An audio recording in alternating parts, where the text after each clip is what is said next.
Salut les gars, donc nous voilà sur cette nouvelle vidéo où on va essayer de voir comment on peut créer une application en Python en utilisant Tekinter qui est une librairie Python donc qui permet en quelque sorte de créer des interfaces graphiques. De quelle application s'agit-il exactement? Il s'agit d'une application qui nous permet de faire une inscription donc personnelle en utilisant des informations personnelles comme étant le nom, le prénom, la photo de la personne, mais aussi le numéro de téléphone et aussi bien d'autres champs. Donc bien sûr, il y aura une autre fenêtre qui va s'ouvrir parallèlement qui va permettre d'afficher la liste actuelle donc des inscrits sur la plateforme. Donc sans plus tarder, on va essayer de le commencer, on va essayer de faire la vidéo donc en une seule séance, c'est-à-dire que ça sera une seule vidéo, il n'y aura pas de série. Et donc sans plus tarder, on va essayer de commencer, mais juste avant, si vous êtes nouveau sur la chaîne, pensez à vous abonner et à activer la cloche de notification pour ne pas rater mes prochaines vidéos, mais aussi liker cette vidéo-là et la partager avec vos amis qui en auront certainement besoin. Et on y va, on va essayer de commencer. Donc, juste avant, je vais essayer de vous montrer de quelle application s'agit-il, c'est-à-dire qu'est-ce que j'ai déjà fait sur ma machine pour que vous ayez une idée de l'interface qu'on va essayer de créer. Et ensuite, on va commencer à coder. On y va, les gars. Donc, nous voilà, les gars, sur le commencement de cette vidéo. Donc, comme je vous le disais tout à l'heure, je vais commencer par vous montrer donc les différentes interfaces que j'ai eu à réaliser. Donc, comme vous pouvez le voir ici, on a la page d'accueil. Donc, c'est la page d'inscription. Ici, on a mis entrer vos informations ici et là, on peut mettre par exemple notre prénom comme étant Aboubakri par exemple. Ensuite, mettre ici un bas et ensuite donc parcourir pour choisir notre photo. Donc, on va essayer de choisir ici. Pour le moment, je n'ai que des photos qui sont anonymes. Donc là, vous pouvez choisir d'autres images, mais n'importe quelle image que vous allez choisir, même si le dimensionnement est grand. Donc, dans le programme, il y a une partie où donc on va prendre en compte pour essayer donc de redimensionner l'image pour qu'il ait la taille exacte. Et donc là, il nous a mis Aboubakri Ba a bien été ajouté. Et si on veut, on peut cliquer sur voir la liste pour consulter la liste des gens qui ont été ajoutés. On peut aussi ajouter une autre personne. Mais avant ça, je vais essayer de vous montrer un petit truc. Donc c'est la gestion des erreurs. Donc là, si on veut ajouter la même personne, c'est-à-dire le même prénom et le même nom, et qu'on clique sur valider, il va vous dire que cet utilisateur a été déjà ajouté ou bien existe déjà. Donc tout cela, donc c'est des gestions d'erreurs que j'ai ajoutées. Ou bien si par exemple on ignore un des champs, c'est-à-dire qu'on n'a pas donné le prénom et qu'on clique sur valider, il va dire que vous devez renseigner tous les champs du formulaire. Et ce qui fait que c'est très intéressant. Donc là on va essayer par exemple d'ajouter un autre utilisateur et on va cliquer sur valider. Il a été ajouté. On consulte la liste des gens et vous allez voir qu'il a été ajouté de nouveau. Donc on a des inscrits pour le moment. Voilà, dans l'ensemble, c'est ce programme-là donc, que je voulais créer avec vous. Donc, si vous êtes prêts, on va se lancer donc, au niveau du code. Si vous êtes prêts, donc, on va créer deux fichiers, comme vous le comprenez. Le premier fichier, c'est la page d'accueil. Donc, c'est la page d'inscription en réalité. Et le deuxième fichier, donc, c'est la page qui affiche la liste des gens qui se sont inscrits. Maintenant, donc, on va retourner au niveau de la page d'accueil et on va essayer de commencer donc, par importer les différentes librairies dont on aura besoin. Donc, on va essayer d'importer Tekinter, c'est-à-dire importer tout ce qui est dans Tekinter. Donc, from Tekinter, import étoile. Après l'importation de tout ce qui est dans Tekinter, on va essayer d'importer certaines librairies dont on aura besoin dans le programme. Donc, c'est les librairies qui se trouvent dans File Dialog, par exemple. File Dialog qui s'appelle donc Ask Upon File. Et comme vous l'entendez, donc Ask Upon File Name, c'est comme vous l'entendez, c'est ce programme-là ou bien cette fonction-là qui est donc au niveau de File Dialog qui va nous permettre en réalité de parcourir les fichiers de notre ordinateur et de choisir l'image de la personne. En même temps aussi, on aura besoin d'autres donc librairies pour afficher donc les fenêtres d'erreur ou bien les fenêtres d'information et autres. Et donc, ces librairies-là se trouvent dans Tekinter.messageBox. Donc, .messageBox. Voilà. Et donc, il y a là-bas, donc, on va mettre import.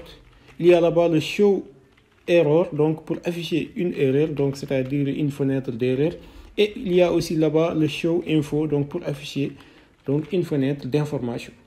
Voilà, et enfin maintenant ce qu'on va essayer d'importer, donc c'est au niveau de notre fichier, de l'autre fichier qu'on va créer après, donc on va essayer d'importer là-bas, donc from list des inscrits, donc c'est l'autre fichier qu'on n'a pas encore implémenté, from list des inscrits import, donc il y a une fonction qui sera là-bas et qui va s'appeler list inscrit avec un grand I, donc avec un grand I au niveau du inscrit.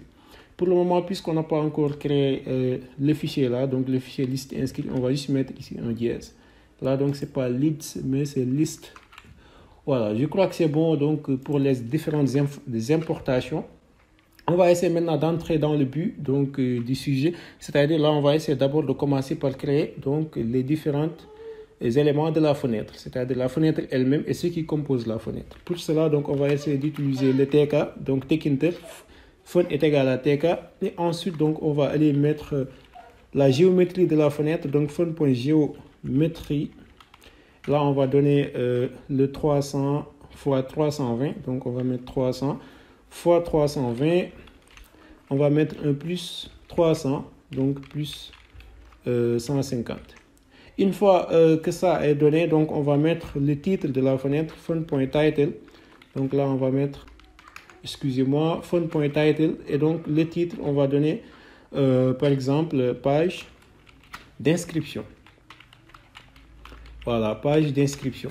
Ensuite, ce qu'on va faire, c'est créer un label donc juste en bas qu'on va appeler, pas un label mais un canvas, donc on va appeler contenu et c'est ce canvas là qui va regrouper tous les éléments de la page. Donc contenu est égal donc à, excusez-moi, est égal à canvas avec un grand C. Et donc, dans ce canvas-là, qu'est-ce qu'on va dire? Que ça se trouve dans la fenêtre d'abord. Ensuite, on va donner un BG. Donc, qui sera, c'est-à-dire c'est une couleur de fond. Donc, avec un dièse, on va mettre un dièse FF. Ensuite, on va mettre 7800.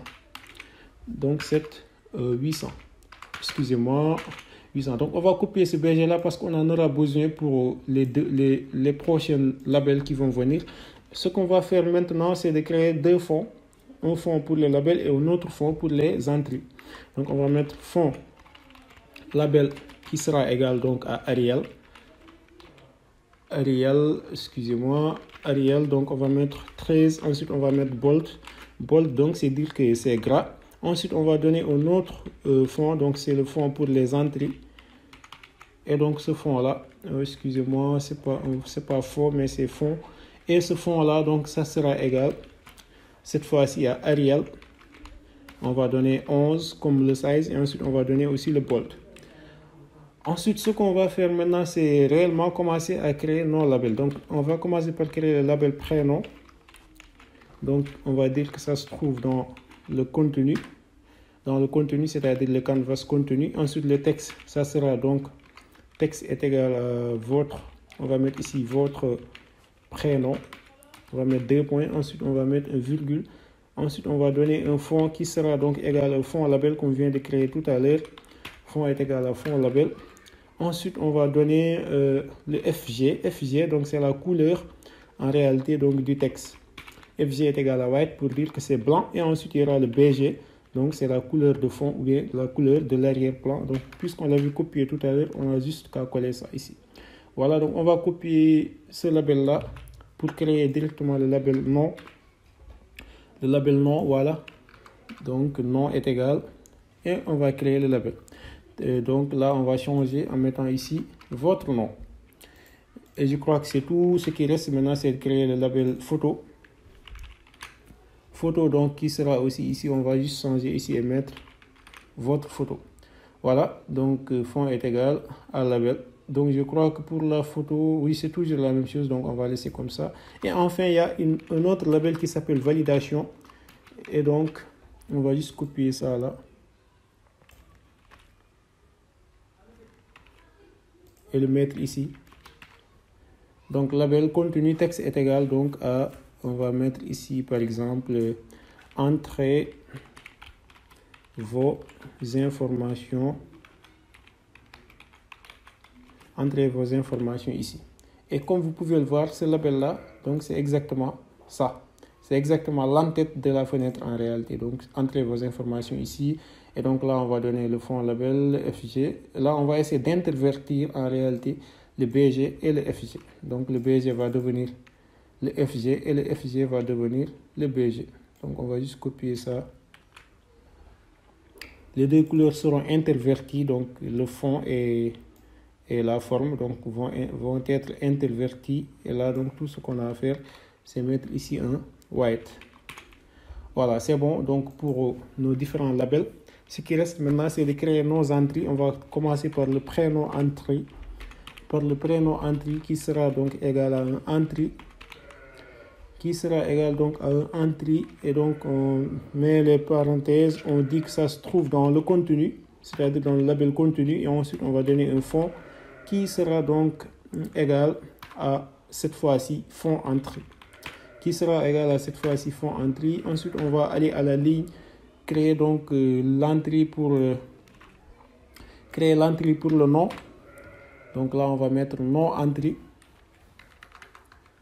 Entrée, contenu, je crois que rien ne va changer ici, donc c'est comme ça. Maintenant, pour le photo, donc on va mettre photo entrée. Donc cette fois-ci, ça va être un label, mais pas un entrée, parce que c'est une écriture. Donc on va copier ça là et revenir ici, coller ça ici. Donc label est égal, label contenu, texte est égal. Donc le texte cette fois-ci va être aucune image sélectionnée. On va dire aucune image sélectionnée pour le moment. Donc aucune image n'est sélectionnée. Ensuite, ce qu'on va faire donc pour le fond et pour le fond, je crois que c'est bon pour le fond. Pour le fond, pour le BG et autres aussi, c'est bon. Donc, fond, ça doit être un fond label. Si je ne me trompe pas. Donc, entrez vos informations ici. Voilà, c'est bon. Maintenant, qu'est-ce qu'on va essayer de faire? On va essayer de faire... donc là, attendez. Pour le fond label, c'était 13. Alors que le 13 va être trop. Donc, on va essayer de le diminuer par ici. En mettant ici un 8. Donc, on va utiliser 8 donc, pour le size. Sinon, ça va être de gros textes et donc on ne va pas réussir l'espacement des différents éléments. Voilà, c'est bon. Donc, pour le prénom entrée, ce qui nous reste maintenant, c'est le bouton parcourir, c'est-à-dire le bouton qui nous permet donc de parcourir en réalité, c'est le bouton qui nous permet de parcourir en réalité, donc, en réalité les fichiers de notre ordinateur pour pouvoir sélectionner une image. Donc ce bouton parcourir là, ça va être égal à un bouton. On va mettre parenthèse et donc on va dire que ce bouton là se trouve dans le contenu. Ensuite on va donner le texte qui sera égal donc à PR pour dire parcourir. Donc texte est égal à PR pour dire parcourir. Et ensuite on va mettre virgule. On va donner la commande. Donc la commande d'un bouton, les gars, donc c'est quelque chose en tout cas qui nous permet en réalité d'exécuter. C'est une fonction qui permet en réalité d'exécuter ce bouton là. Voilà, donc on va mettre ici parcourir. Parcourir, donc c'est une fonction qu'on n'a pas encore créée, mais on va le créer juste après. Ne vous inquiétez pas. Donc pour le reste maintenant, on va juste copier ce fond là et ce BG là et on va le mettre ici.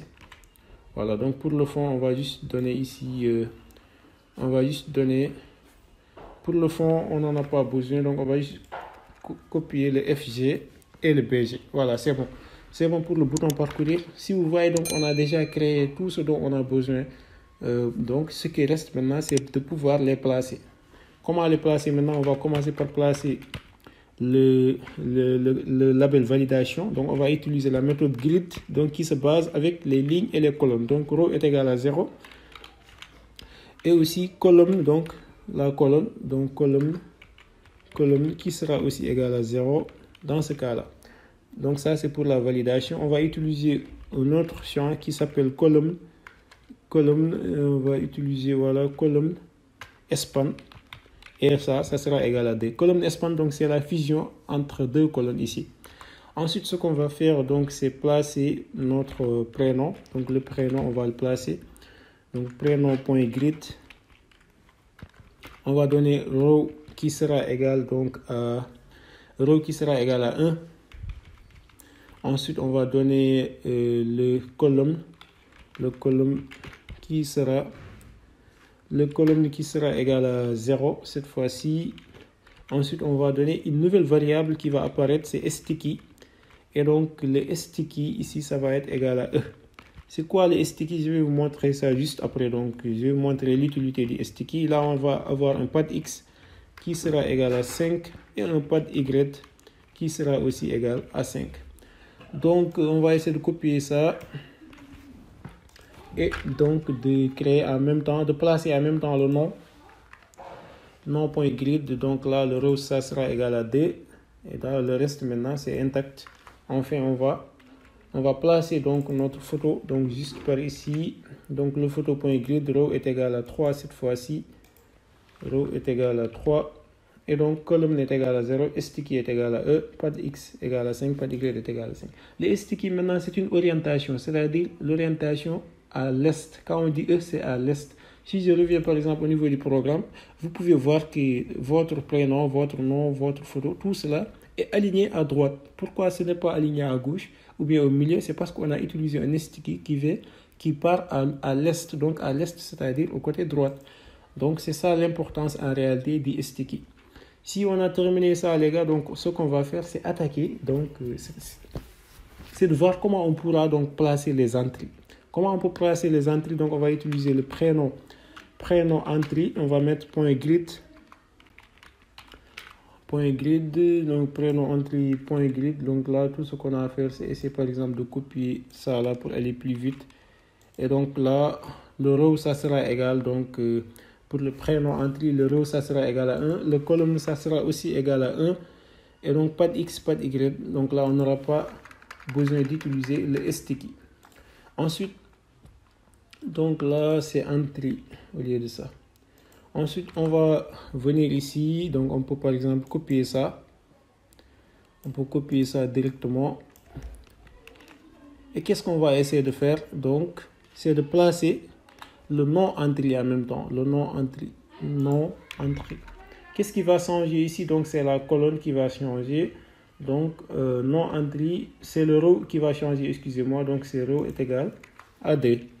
Voilà, row est égal à D. Et enfin maintenant ce qu'on va faire, c'est la photo entrée.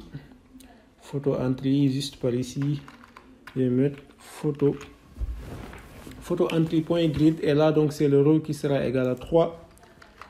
C'est le row qui sera égal à 3 et le reste, ça va être intact. Maintenant, en utilisant ici la variable sticky à nouveau, mais cette fois-ci, on va dire que sticky est égal donc à grand T, peut-être, oui, à grand T.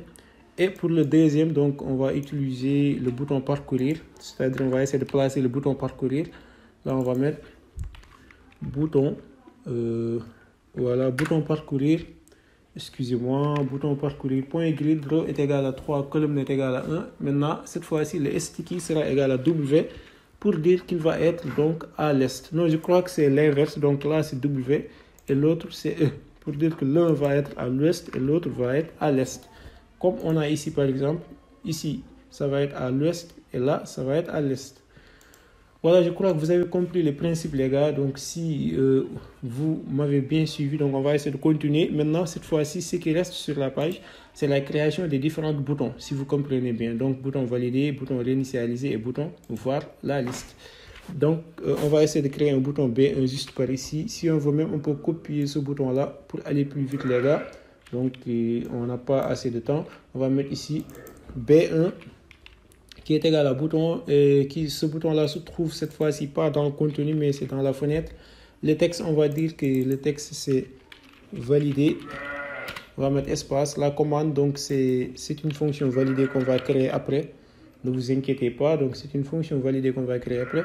Et là, le FG, ça va rester intact et le BG aussi, ça va rester intact. Tout ce qu'on va modifier ici, c'est mettre un width qui sera égal à 10. Voilà, et mettre ici un virgule. On va copier ce bouton-là et on va créer un bouton BD, donc qui sera le bouton pour réinitialiser donc le formulaire. Donc on va mettre ici réinitialiser. Et donc la commande aussi, ça va être réinitialiser, mais cette fois-ci avec un petit R.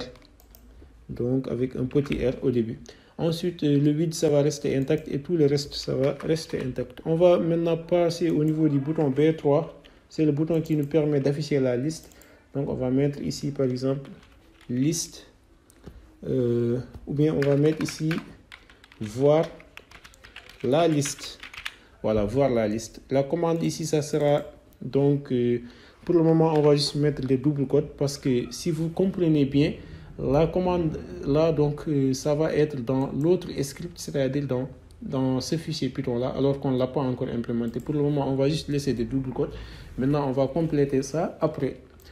ce qui reste maintenant, c'est simple, c'est juste donc de pouvoir placer ces boutons-là. Puisqu'on les a déjà créés, il faut donc les placer. Donc pour les placer aussi, c'est le même principe. On va utiliser par exemple ce grid-là. Et là, on va essayer de le copier ici. Voilà, donc ici, on va utiliser le row qui sera égal donc à 4 pour le bouton B1. Le colonne qui sera égal à 0. Voilà, donc pour le pad X et le pad Y, ça va rester intact. Donc là, on n'aura pas besoin en réalité du pad X, mais seulement du pad Y. Ensuite, on va copier ça et aller pour le bouton B2. Et enfin, pour le bouton B3. Donc pour le bouton B2, donc row est égal à 5. Et donc colonne est égal à 0. Pad Y est égal à 5. Là aussi, le row sera égal à 6. Voilà, c'est tout simplement ce qui va changer. Enfin, tout ce qui reste maintenant, c'est de placer notre canvas, le plus grand canvas de la fenêtre. Donc, c'est le canvas qui contient tout le reste. Donc, on va mettre un grid et mettre un row qui sera égal à 0, virgule. Qu'est-ce qu'on va donner ensuite? Donc là, on peut juste copier ici. Et là, on revient, donc on donne CTRL V. La colonne sera égale à 0. Voilà, pad X est égal à 5, pad Y est égal à 5. Enfin, maintenant, pour terminer donc la configuration de la fenêtre, on va juste mettre ici un fun.mainLoop donc qui permet d'afficher la fenêtre. Maintenant, comme vous pouvez le voir, si on n'a pas fait d'erreur, donc on a déjà créé la fenêtre et tous les éléments. Donc, on a déjà dégagé la forme de la fenêtre. Pour moi, maintenant, ce qui reste, c'est d'implémenter les différentes fonctions dont on aura besoin donc pour pouvoir donc créer des interactions sur la page. Et maintenant, pour le faire, on va d'abord commencer par créer une classe qui s'appelle personnage. Et cette classe-là, en réalité, donc c'est une classe qui permet de récupérer, mais qui permet de créer une personne à partir donc de son nom, de son prénom et aussi de sa photo, comme notre formulaire en réalité. Donc là, on va mettre 2 points, on va aller à la ligne. Et là, on va créer une fonction init. Donc, c'est pas moi qui va vous enseigner. Donc, c'est quoi une classe, les gars? Donc là, excusez-moi, c'est 2 tirés du bas, init et 2 tirés du bas aussi. Ensuite, on va mettre le self. Ensuite, donner nos différents attributs. Donc là, on aura besoin du prénom. Ensuite, on aura besoin du nom, virgule. Et enfin, on aura besoin de la photo de la personne. Ce qu'on va faire ici, c'est mettre 2 points, aller à la ligne et mettre aussi self.prénom sera égal donc à prénom. Et aussi self.nom sera égal donc à nom. Ensuite, enfin, self.photo photo sera lui aussi égal à photo. Voilà, les gars, c'est tout simplement ça pour la fonction init. Maintenant, on va essayer de créer une autre fonction qui s'appelle equal. Et cette fonction-là, en réalité, ça nous permet de comparer deux éléments donc, qui sont du type personnage. C'est-à-dire, ça nous permet de comparer deux personnes. Est-ce que ces deux personnes-là sont identiques ou pas? Donc, cette fonction-là, on va mettre encore 2 tirés du 8 et ensuite mettre EQ, donc pour dire equal, et mettre 2 tirés du 8, ensuite mettre les parenthèses, mettre un self, virgule et mettre ici E2 pour dire autre. Donc, il se compare lui-même avec un autre élément. Donc, on va mettre 2 points ici. Excusez-moi. Et donc, ça retourne quoi exactement? Ça retourne donc là, qu'est-ce qu'on va mettre? Self.prénom. Donc, dans notre configuration, nous, on veut que deux personnes dans la liste puissent ne pas avoir les mêmes prénoms et les mêmes noms. Donc, self.prénom est égal à O2.prénom. Et donc, on ne veut pas que deux personnes puissent avoir les mêmes noms et les mêmes prénoms. Donc là, c'est pourquoi on met aussi self.nom est égal donc à od.nom. Donc, il retourne ça. S'il retourne ça, donc c'est-à-dire que si les deux personnes ont les mêmes prénoms et les mêmes noms, il retourne vrai. S'ils n'ont pas les mêmes prénoms et les mêmes noms, il va retourner faux. Voilà, c'est tout simplement ça, donc la fonction equal donc, qui est dans la classe. Et maintenant, je crois qu'on a terminé la classe. Ce qu'on va faire maintenant, c'est commencer par créer notre fonction parcourir. Donc, parcourir, c'est la fonction qui nous permet en réalité de parcourir de parcourir les fichiers de notre ordinateur et de pouvoir choisir une image parmi ces fichiers-là. Donc, qu'est-ce qu'on va faire? On va commencer par déclarer une variable globale juste par ici. Et cette variable globale-là, ça s'appelle donc image name. Cette variable globale-là, ça s'appelle image name. Et donc, on va aller à la ligne. Qu'est-ce qu'on va faire? On va créer une variable qui est locale à la fonction qui s'appelle imn. Et c'est là qu'on va utiliser donc la librairie qu'on avait importée tout à l'heure, donc ask-openFile, donc pour pouvoir entrer dans nos dossiers et choisir une image. Donc, pour cela, ce qu'on va faire, c'est donner le dossier initial, c'est-à-dire quand on clique sur le bouton parcourir, où est-ce qu'il va nous amener? Donc, c'est ça le dossier initial et on va mettre juste un slash donc pour dire qu'il nous amène dans le dossier principal de la machine, c'est-à-dire dans le dossier de l'utilisateur. Ensuite, si on fait ça, on va donner un titre à la fenêtre. Donc, on met un title. Là, le title, par exemple, ça peut être, on va mettre un égal, ça peut être, par exemple, sélectionner une image. Ensuite, après ça, ce qu'on va donner, c'est donc ce qui reste maintenant, et je crois bien, c'est le type de fichier. Voilà. Il faut définir le type de fichier. Donc, file types. Ça sera lui aussi égal donc à, on peut par exemple aller à la ligne ici et mettre file types est égal. Et là, ce qu'on va faire, c'est mettre deux parenthèses. On va donner les fichiers de type PNG. Donc, on va mettre PNG file, donc c'est-à-dire les fichiers PNG.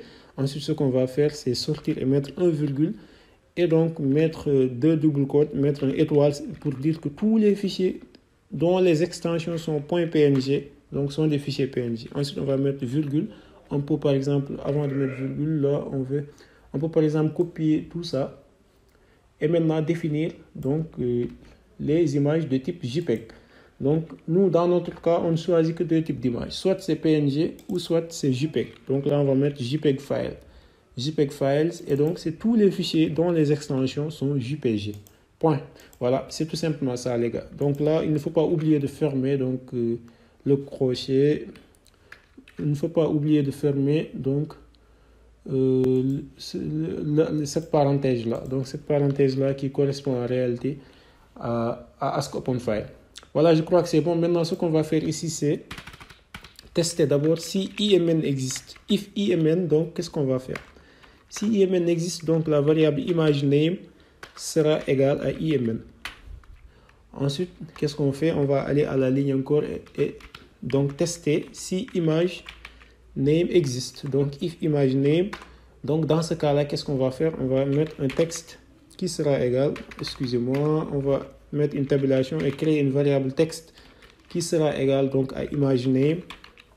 Image name, voilà, point .split. Je crois que vous connaissez aussi l'utilisation de la fonction .split, c'est-à-dire là, il essaie donc de prendre l'adresse de l'image et il essaie donc à chaque fois qu'il rencontre un slash, il prend cet élément-là et il le met sur un tableau. Donc tous les éléments de l'adresse, il va les mettre dans un tableau. Et quelle est l'utilité de cela? C'est de pouvoir en réalité récupérer le dernier élément. Vous allez voir donc juste avec la ligne qui va venir. Donc on va mettre ici photo entry. .configure, je crois aussi que vous connaissez c'est quoi la configuration d'un label, les gars. Donc pour changer quelque chose sur un label, c'est-à-dire par exemple ici pour changer son texte, on va utiliser la méthode configure et là on va essayer de changer le texte. Donc ici le texte, on va dire que ça sera égal par exemple à 3 points de expansion, mettre un slash, ensuite mettre une concaténation qui est un plus et mettre ensuite texte. Donc puisqu'on sait que texte c'est un liste, donc quand on utilise split, donc ça renvoie un liste. Et donc, on va mettre -1, ce qui veut dire qu'il doit nous donner le dernier élément de la liste. Je vais vous expliquer tout ça là, ça commence à un peu vous embêter. C'est comme ce que vous venez de voir ici. Pourquoi il n'a pas donné toute l'adresse donc de l'image? Mais lui, il a donné seulement 3 points d'expansion slash home.png. C'est parce que nous, on n'a pas voulu afficher toute l'adresse de l'image. On a juste voulu afficher le dernier élément qui est dans l'adresse. C'est-à-dire c'est home.png et le reste maintenant, c'est les 3 points d'expansion qu'on a mis par ici. Je crois que vous avez compris l'essentiel, les gars, donc c'est ça. Et sur ce, on a terminé donc notre fonction parcourir. On va profiter maintenant pour créer notre fonction appartient qui nous sera utile. Donc la fonction appartient en réalité, c'est une fonction qui nous permet de tester si donc un élément ou bien si une personne a été déjà ajoutée ou pas. Donc, c'est pourquoi il doit recevoir en paramètre une liste. Donc, une liste, c'est-à-dire la liste des personnes, et ensuite une valeur. Donc, c'est-à-dire, c'est cette valeur-là qu'il essaie de voir est-ce qu'il est dans la liste ou pas. Maintenant, comment on va procéder pour faire le test? C'est simple, on va juste utiliser donc notre équal qu'on avait créé donc sur le personnage. Comment on va l'utiliser? Donc, c'est ça. Là aussi, c'est simple. On va juste essayer donc de parcourir donc la liste. C'est pourquoi on va mettre for i in range. Donc, on va mettre ici len de liste, c'est-à-dire la taille de la liste. On va parcourir la liste entière. Et donc, qu'est-ce qu'on va faire? On va essayer de faire un petit test. Donc, si liste, donc on va mettre crochet, on va mettre i, liste de i point equal. Donc, on va utiliser la fonction equal qu'on avait créée tout à l'heure, si vous n'avez pas oublié. Et donc là, on va mettre val. Le order qui était dans le equal, ici, sera remplacé par val. Donc, dans le equal, ici, on avait utilisé order. Et donc, le order va devenir ici val. Et le self, en réalité, donc c'est liste i qui sera le self. Je crois que vous avez compris aussi, les gars. Donc, dans le cas où on a ça, on va retourner 1 parce que c'est vrai. Donc, dans le cas où on a ça, c'est qu'on a égalité. Maintenant, si on n'a pas un 1 et qu'on sort au niveau de la boucle, cela veut dire que c'est faux. Donc, cela veut dire que c'est faux. Et dans ce cas-là, il va retourner 1, 0. Voilà, c'est tout simplement ça, notre fonction appartient. Tout ce qui reste maintenant, les gars, c'est de créer notre fonction valider. C'est la fonction qui permet de valider les champs. Et je crois que c'est la fonction qui est la plus importante ici. C'est elle qui gère les GRF et tout cela. Donc, on va mettre valider. Là, on va mettre 2 points. Et là, on va déclarer une variable globale. Donc, deux variables globales, je crois bien. Donc, c'est une variable qui s'appelle liste personne. Donc, tout cela, donc, on va essayer de les créer juste après. Ne vous inquiétez pas. Liste personne. Et ensuite, ce qu'on va faire, c'est créer, c'est aussi d'importer globalement la variable imageName. Cette variable-là, vous la connaissez déjà. Voilà, donc on va essayer de créer une variable qui est locale à la fonction qui s'appelle photo. Et donc, on va dire que photo est égal à imageName. Et ensuite, ce qu'on va faire, donc, c'est mettre un petit if pour essayer de vérifier si tous les éléments du champ ont été renseignés et qu'ils ont été bien renseignés. Et pour le faire, on va essayer de mettre prénom entry.get. Donc, c'est ce qui correspond à... Le point get nous permet de récupérer en réalité ce qui est dans le champ. Donc, ce qui est donné dans le champ. Et donc, on va utiliser un et logique. Et donc, mettre non entry encore .get. Et enfin, donc, on va mettre une photo. Ce qui veut dire que le prénom, le nom et la photo doivent être renseignés, les gars. S'ils ne sont pas renseignés, on ne peut pas donc continuer. On ne peut pas continuer. Donc, c'est pour cela qu'on doit tester d'abord si tout cela est vérifié. Si c'est vérifié, donc, on peut continuer. Et donc, pour continuer, on va juste donc, créer une variable qui s'appelle pn, qui est aussi locale à la fonction et qui est une instantiation d'une personne. C'est-à-dire, là, on va essayer de créer une personne qui a donc comme prénom le prénom entry.get et qui a comme nom le nom entry.get. Donc là, qui a comme nom le nom entry.get et qui a comme photo, donc photo. Là, ça ne change pas. Qui a comme photo. Voilà, donc on a créé le personnage. Ce qui reste maintenant, c'est de voir est-ce que ce personnage-là n'appartient pas déjà aux listes. Donc, pour le faire, on va utiliser la fonction appartient. Donc, if appartient, on va donner la liste d'abord, liste personne. Voilà. Si cet élément-là appartient à la liste des personnes, on va mettre pn. Donc, dans ce cas-là, on ne va pas l'ajouter. Au contraire, on va renvoyer une erreur.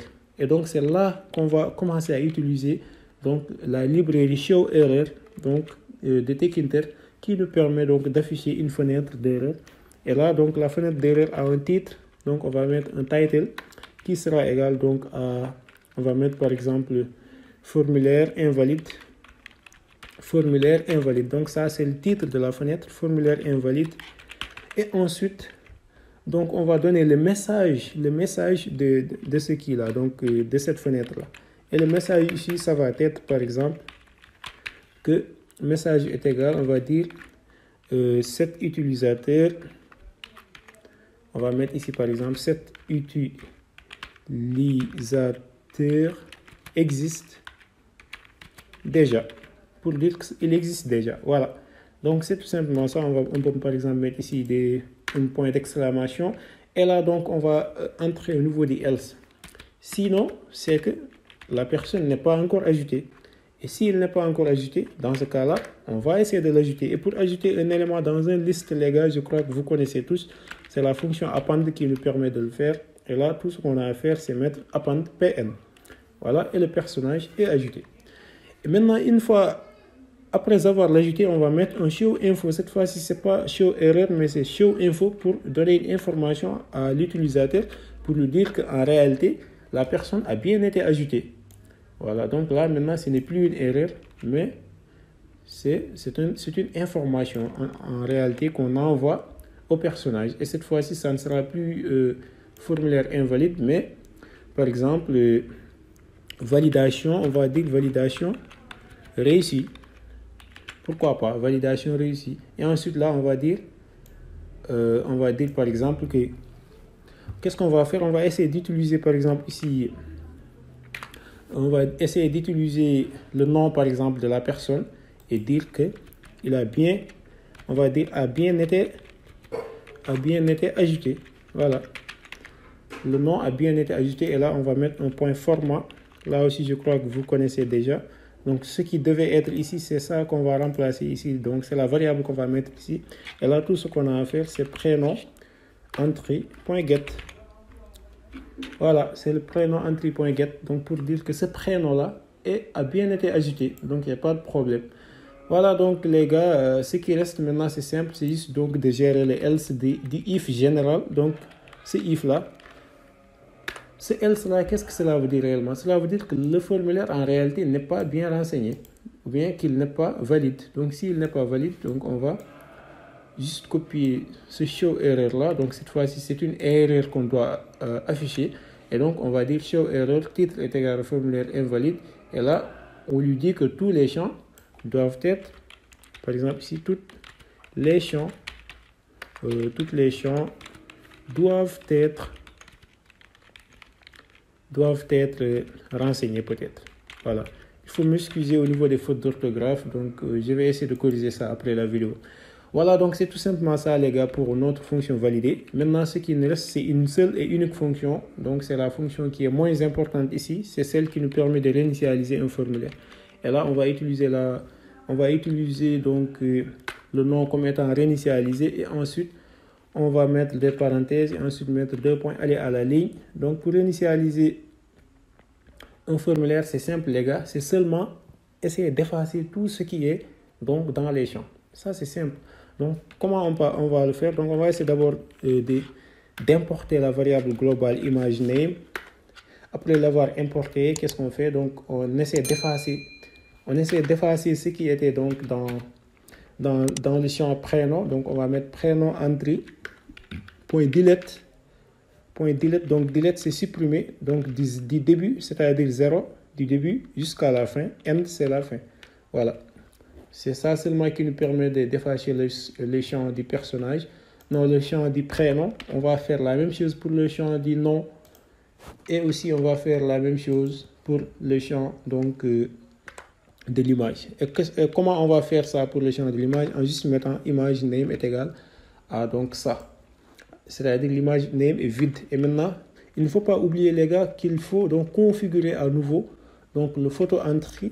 Il faut configurer son texte, donc cette fois-ci en disant qu'il n'y a pas d'image qui a été sélectionnée. Parce qu'en réalité, nous, ce qu'on veut, c'est réinitialiser le formulaire. Même s'il y avait une image qui était là-bas, cette image-là sera supprimée. Donc, on va essayer de configurer donc, en mettant un texte, cette fois-ci, qui sera identique au texte du début. Donc, aucune image sélectionnée. Voilà. Ça sera identique au texte du début. Voilà, les gars, donc c'est tout simplement ça. Maintenant, ce qui reste, il ne faut surtout pas l'oublier. Donc, c'est d'initialiser nos deux variables qu'on a utilisées. C'est-à-dire, c'est la variable image name image name et la variable ou bien la liste personne. Liste personne aussi, on doit l'initialiser. Pour la variable image name, donc au début c'est vide, donc on va mettre des doubles quotes. Et pour la liste aussi, au début c'est vide, on va juste donner des crochets ou bien des crochets qui sont vides. Voilà, donc je crois que c'est bon pour ce fichier-là, c'est-à-dire le fichier accueil.py. Donc si on n'a pas fait d'erreur, on va essayer d'exécuter pour voir. Donc là, on va mettre un copy file path. Ensuite, on va aller donc ici et mettre... On va d'abord fermer ça. On va aller ici et mettre un CTRL-V. Excusez-moi, donc je vais mettre ici un CTRL-V et on va exécuter. Là, il dit qu'il y a une petite erreur. Donc, c'est quoi cette erreur-là? C'est une erreur au niveau de l'indentation. Donc là, je crois que c'est pas au niveau du code, mais c'est seulement l'indentation. Et d'habitude, c'est Sublime Text qui décompte comme ça. Donc, je vais essayer de régler ça juste par ici. Donc, indentation, c'était où encore? Indentation, et là je vais mettre convert to tab. Je vais essayer d'enregistrer à nouveau et de retourner au niveau du programme. Et là il dit aussi qu'au niveau de réinitialiser, il y a aussi un problème d'indentation. Je vais faire la même chose que j'avais fait tout à l'heure. Donc indentation, donc convert indentation to tabs. Je vais enregistrer à nouveau et retourner là-bas. Il dit toujours qu'au niveau des def réinitialisés, à la ligne 46, il y a un problème d'indentation. Là, donc, c'est à la ligne 46, def réinitialisé. Du coup, c'est quoi son problème? Oui, là c'est une vraie erreur parce que là, on n'a pas fait une indentation. Voilà, donc, c'était ça. On va retourner. Donc, il nous dit toujours qu'il y a une erreur d'indentation à la ligne 46. Pourtant, j'ai bel et bien enregistré. Attends, je vais refaire la même chose ici. Indentation. Tabs. Voilà, je vais enregistrer et retourner. C'est toujours le cas, donc on ne peut pas. C'est toujours le cas ici. Je sais pas quoi. Voilà, c'est ici les gars. Je suis en train de dormir là. C'est toujours un problème d'indentation. Excusez-moi, donc je ne vais pas commencer par le début. Voilà, donc on va retourner et là, il y a un autre problème. Donc, c'est au niveau du font est égal à TK. Oui, bien sûr, les gars, c'est une erreur ici. C'est pas un petit T, mais c'est un grand T. Excusez-moi, donc c'est des erreurs de syntaxe que j'ai fait comme ça. Ensuite, on va retourner et cette fois-ci, on voit que ça marche. Ça vient, mais donc, on a oublié certains trucs peut-être. Là, pour le prénom, ça marche. Pour le nom, là aussi, pour aucune image sélectionnée. Pour le bouton parcourir, on peut parcourir, c'est bon, mais il paraît qu'il a oublié donc le dernier élément de la liste. Donc on va essayer de retourner pour corriger tout ça. Donc là, au niveau des boutons, oui, c'est parce qu'ici on n'a pas mis B3, on a juste mis B1. Donc là, on va mettre B3. Et pour les BG et les white, pour les BG et les FG, donc je crois aussi qu'on s'est trompé. Donc c'est celui-là qu'on devait utiliser au lieu de l'autre. Donc, c'est celui-là qu'on devait utiliser pour les boutons. Voilà, excusez-moi aussi pour tous ces trucs-là. Donc là, c'est ça qu'on devait utiliser. On va mettre un CTRL-V ici. De l'autre côté aussi, on va mettre un CTRL-V. Et là aussi, on va mettre un CTRL-V. On va retourner pour voir aussi s'il y a d'autres choses qui sont à corriger. Je crois que c'était ça seulement. Et aussi ici, au niveau du label. Voilà, là aussi on devait changer. Donc, c'est-à-dire ici, on doit changer ça. C'est l'inverse quoi. C'est-à-dire le FG et le BG sont inversés. Voilà, c'est bon. On va mettre un CTRL S. On va fermer ici et essayer de retourner là-bas pour voir ce qu'il va nous donner. Est-ce qu'il a corrigé le problème ou pas? Et voilà, on voit que c'est bon. Donc là, entrez vos informations ici. Là, il y a le prénom, le nom. Et aussi, il y a votre photo. Et là, on peut cliquer sur le bouton parcourir pour aller choisir la photo. Là, je ne sais pas pourquoi il a pris beaucoup d'espace ici. Et que... Ah oui, d'accord. Donc, on peut juste faire comme ça pour voir le bouton parcourir. Comme ça. Voilà, c'est bon. Donc, valider, réinitialiser et voir la liste. Je crois que c'est bon, les gars. On va essayer d'ajouter un élément pour voir. Abou.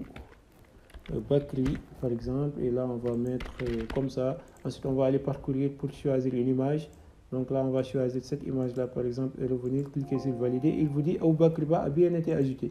Si on clique sur valider à nouveau, il dit cet utilisateur existe déjà. Et maintenant ce qui reste les gars, si on clique sur réinitialiser, vous allez voir qu'il a réinitialisé le formulaire. Donc jusqu'à présent c'est bon.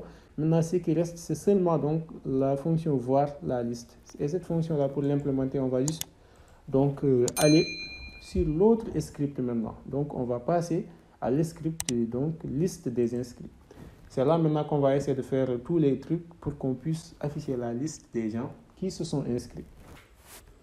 Pour le fichier liste inscrit.py les gars, ça va être toujours le même principe. Donc c'est tout simplement simple. On va juste commencer d'abord aussi par importer les différentes librairies dont on aura besoin et ensuite on va essayer de continuer. Cette fois-ci, par exemple, on peut copier cette ligne-là, donc qui est l'importation de tous les éléments qui se trouvent dans Tkinter. Et ensuite, ce qu'on va importer ici, c'est from PIL, donc import image, donc c'est avec un grand I, image, donc virgule, et image TK. Image TK. Voilà, donc c'est ces deux librairies-là dont on aura besoin. Ensuite, on va créer notre grande fonction. Donc, c'est la fonction liste inscrit avec un grand I, donc au niveau de inscrit. On va mettre des parenthèses et ensuite, on va mettre 2 points. Aller à la ligne. Là, on va créer la fenêtre donc, qui va s'ouvrir latéralement. Et cette fenêtre-là, pour la créer, on va utiliser la fonction top level donc de Tkinter. Et donc, Tkinter nous permet de les créer si on veut générer une fenêtre à partir d'une autre. Donc, c'est pourquoi on doit donner la fenêtre de génération. Donc, fenêtre. Et aussi, il ne faut pas oublier que la fonction liste inscrit va prendre en paramètre la fenêtre et ensuite, elle va prendre en paramètre une variable qui s'appelle liste. Voilà. Donc, c'est bon. On peut retourner ici encore pour copier donc, ces deux champs-là. C'est-à-dire le champ de géométrie et le champ donc de titre. Voilà, donc le champ de géométrie et le champ de titre, on va indenter ici. Et là, pour la géométrie, on va prendre 350 x 400. Donc 350 x 400. Voilà, donc là, on va prendre 400. Et ensuite, on aura 350 plus 150. Voilà, c'est bon. 350 plus 150. Et maintenant, pour donc, le titre, on va dire par exemple ici, liste des inscrits par exemple. Liste des inscrits. Là, c'est le titre de la fenêtre. Ensuite, qu'est-ce qu'on va faire? Donc, on va commencer par créer un canvas qu'on va appeler liste can. Et là, le canvas donc, sera donc... sera dans la fenêtre, donc New Fun. Sera dans New Fun. Ah, là, donc, c'est pas New seulement, mais c'est New Fun. Excusez-moi, les gars.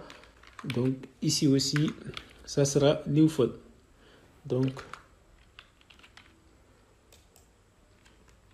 ici aussi, ça sera New Fun. Et là aussi, ça sera New Fun. Voilà, donc, list can, donc, ça va être New Fun. Virgule, et donc on va donner un BG donc qui sera égal aussi à l'autre BG qu'on avait utilisé dans ces scripts là. Et donc là on va mettre un CTRL-C et revenir ici, remettre le BG. Voilà, c'est bon. Donc liste can, on a notre liste can. Ce qui reste maintenant donc c'est mettre un fond label, voilà, comme les fonds labels qu'on avait utilisé ici. Mais cette fois-ci, le fond label, excusez-moi, je voulais copier, voilà. Cette fois-ci, le fond label sera donc de size 11 au lieu de 13. Voilà. Après ça, les gars, donc on va essayer donc de créer. On peut toujours retourner et copier donc ici. On va essayer de créer des labels. Et là, on va commencer par créer le label résultat. On va essayer de commencer par créer le label résultat. Donc là, on va mettre... Voilà, résultat. Tout ce qu'on va mettre ici, on va mettre par exemple liste des gens inscrits. Voilà, c'est ça le texte. Le fond, ça sera le fond label. Le FG, ça sera le white. Non, le FG, ça sera pas le white, mais ça va être celui-là et le BG va être l'autre. Voilà, et le BG va être le white. En réalité, c'est ça. Et le BG donc va être le white. Voilà, c'est bon. C'est bon pour le label résultat. Donc, on va essayer de profiter pour créer le label prénom. Donc, on peut juste retourner ici et copier le label prénom. Revenir ici. Voilà, prénom est égal à label, contenu, texte est égal. Donc, cette fois-ci, ce n'est plus votre prénom, mais seulement prénom. Voilà, on va mettre seulement prénom. Et là, le reste, ça ne change pas. On va mettre la même chose pour le nom. Donc, c'est la même chanson que l'autre programme, les gars. Ce qu'on avait fait tout à l'heure. Donc là, on va mettre nom.label. Donc, contenu, texte. Là, ça va être le nom.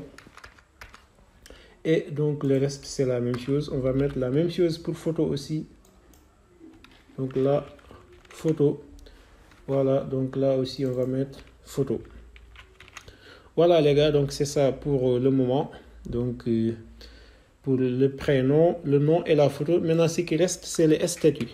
Le statut, donc, si vous ne connaissez pas, donc c'est l'affichage du nombre actuel donc d'inscrits. Là où il met par exemple 5 inscrits pour le moment ou bien 2 inscrits pour le moment ou quelque chose comme ça. C'est ça en réalité le statut.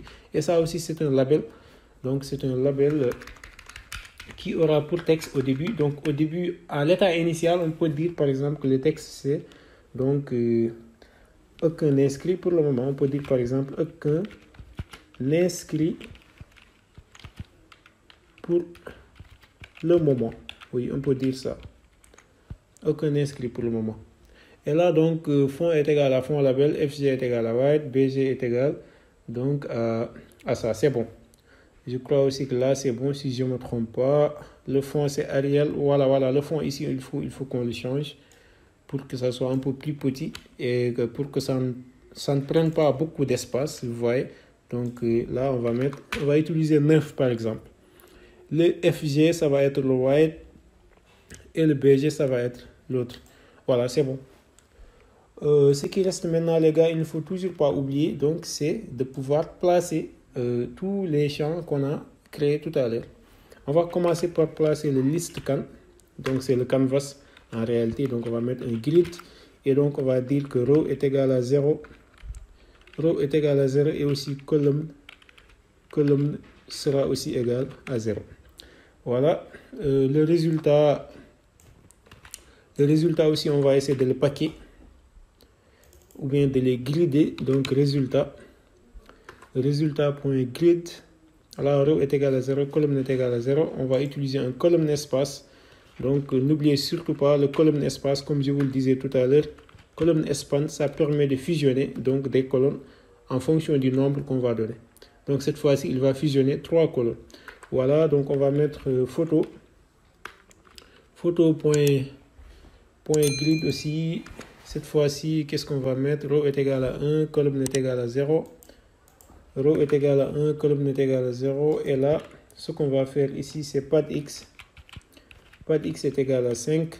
Et pad y aussi qui sera égal à 5. Voilà, donc on va copier ça. On a juste qu'à copier ça ici. Donc c'est photo.grid. Là, ensuite, on va mettre... Excusez-moi. Ensuite, on va mettre ici le prénom. Donc, prénom. Donc, ça va être la même chose, excepté ici que le row va changer. Donc, pas le row, mais le colonne. Oui, le colonne va être égal à 1. Et donc, ensuite, on va aller à la ligne et mettre la même chose. Mais cette fois-ci, ça sera le nom. Et donc, le colonne va devenir égal à 2. Voilà, donc c'est ça pour le nom et le prénom. Et enfin, il ne faut pas oublier aussi donc de paquer ou bien de grider aussi le statut. Donc, statut. Voilà, statut.grid de row est égal à 2. Cette fois-ci, colonne est égal à 0. Pad x est égal à 5. Non, là, on n'aura pas besoin de tout cela. On a juste besoin de colonne espace qui sera lui aussi égal à 3. Voilà. Donc, on va revenir ici et mettre colonne espace est égal à 3. Voilà, c'est bon. Donc, Je crois que c'est bon pour l'affichage de la liste des inscrits. Ce qui reste maintenant, les gars, c'est entrer dans les détails. Là, c'était juste la forme en réalité. Là, c'était juste la forme. Maintenant, on va entrer dans les détails et donc récupérer les données récupérer les données et les donc afficher en même temps. Et pour les afficher, donc il faut donc parcourir la liste des personnages. C'est pourquoi on va commencer d'abord ici par vérifier si cette liste-là n'est pas vide. Donc, on va initialiser une variable qui s'appelle RAD. Donc, R2. Ensuite, on va parcourir la liste. Donc, for P in list. Qu'est-ce qu'on fait donc après ce parcours-là? Donc, on va essayer de créer donc un label qui s'appelle PhotoLab. Je vais juste mettre ici, oui, PhotoLab. Donc, qui est égal à un label. Donc, on peut juste copier ce label-là, par exemple, pour aller plus vite. Et donc, le label-là se trouve dans... Voilà, là, donc j'ai mis beaucoup de bêtises, les gars. C'est pas contenu, mais c'était liste can. Excusez-moi, les gars. C'est ça l'inconvénient en réalité du copier-coller, donc vous allez m'excuser. Donc là, je vais essayer d'utiliser un CTRL H et là de mettre ici liste can. Liste can, voilà. Partout où on avait contenu, je vais remplacer ça par liste can. Je vais mettre ici un replace all. Voilà, c'est bon. Donc, c'est liste can au lieu de contenu. C'est l'inconvénient du copier-coller en réalité, les gars. Donc là, on va donner un BG qui est égal à ça, et un FG, donc, qui est égal. Là, on va juste donner donc le BG. Voilà, le BG qui est égal à white, par exemple. Même ça, là, on n'en aura pas besoin. On peut juste effacer. On efface. Donc là aussi, on efface. Tout ce dont on aura besoin ici, c'est le hang. Donc, le hang, c'est la hauteur, les gars. C'est une hauteur. Le width, c'est la largeur. Et le hang, c'est une hauteur. Et là, la hauteur, on va donner donc 50. Une fois qu'on a donné la hauteur à 50, on va créer une variable donc, qui est locale, qui s'appelle img. Et on va utiliser donc la librairie image qu'on avait importée au niveau du pile. Et donc, on va mettre open, donc image.open. Et là, on va essayer d'ouvrir en réalité donc p.photo, c'est-à-dire la photo de la personne. Ensuite, on va aller à la ligne. Une fois à la ligne, qu'est-ce qu'on va faire? On va essayer de resizer ou bien de redéfinir ou bien de redimensionner l'image. C'est ce que je disais au début. Donc, une personne peut venir et donc vouloir blaguer et donner une image qui est kilométrique. Et donc, cette image-là n'aura pas d'espace dans notre application. C'est pourquoi nous, on doit prendre en compte donc le fait donc de pouvoir en réalité redimensionner l'image. Et pour redimensionner, on utilise la fonction resize, donc de Tkinter. Et donc, on va mettre des parenthèses et donner donc la taille de l'image qu'on veut attribuer, ou bien la taille qu'on va attribuer à l'image. Et ensuite, ce qu'on va faire ici, donc c'est virgule, mettre image, donc point. Là, on va utiliser une fonction aussi qui est dans Tkinter, donc c'est anti-alias. Image.anti-alias. Voilà. Donc c'est bon, on va aller à la ligne et mettre photo, donc photo label, donc photolab.image.img est égal, donc c'est là qu'on va utiliser la librairie image TK en réalité, donc image TK, on va mettre des parenthèses et ensuite on va, pas des parenthèses pour le moment, donc c'est image TK.photoimage. Voilà, image TK.photoimage. Et c'est là maintenant qu'on va donner IMG en paramètre. Une fois qu'on a donné IMG en paramètre, tout ce qui reste maintenant, c'est d'associer le label à cette image-là. C'est-à-dire que le label a pour image IMG.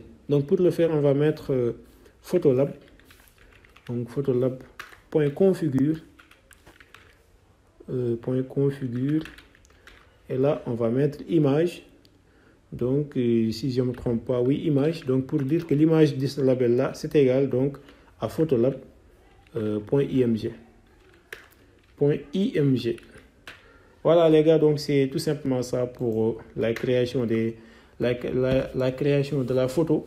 Donc, le reste maintenant, c'est l'affichage des prénoms et des noms et autres. Donc, pour les prénoms, on peut juste aussi copier ça. Donc copier ça là et donc le mettre ici.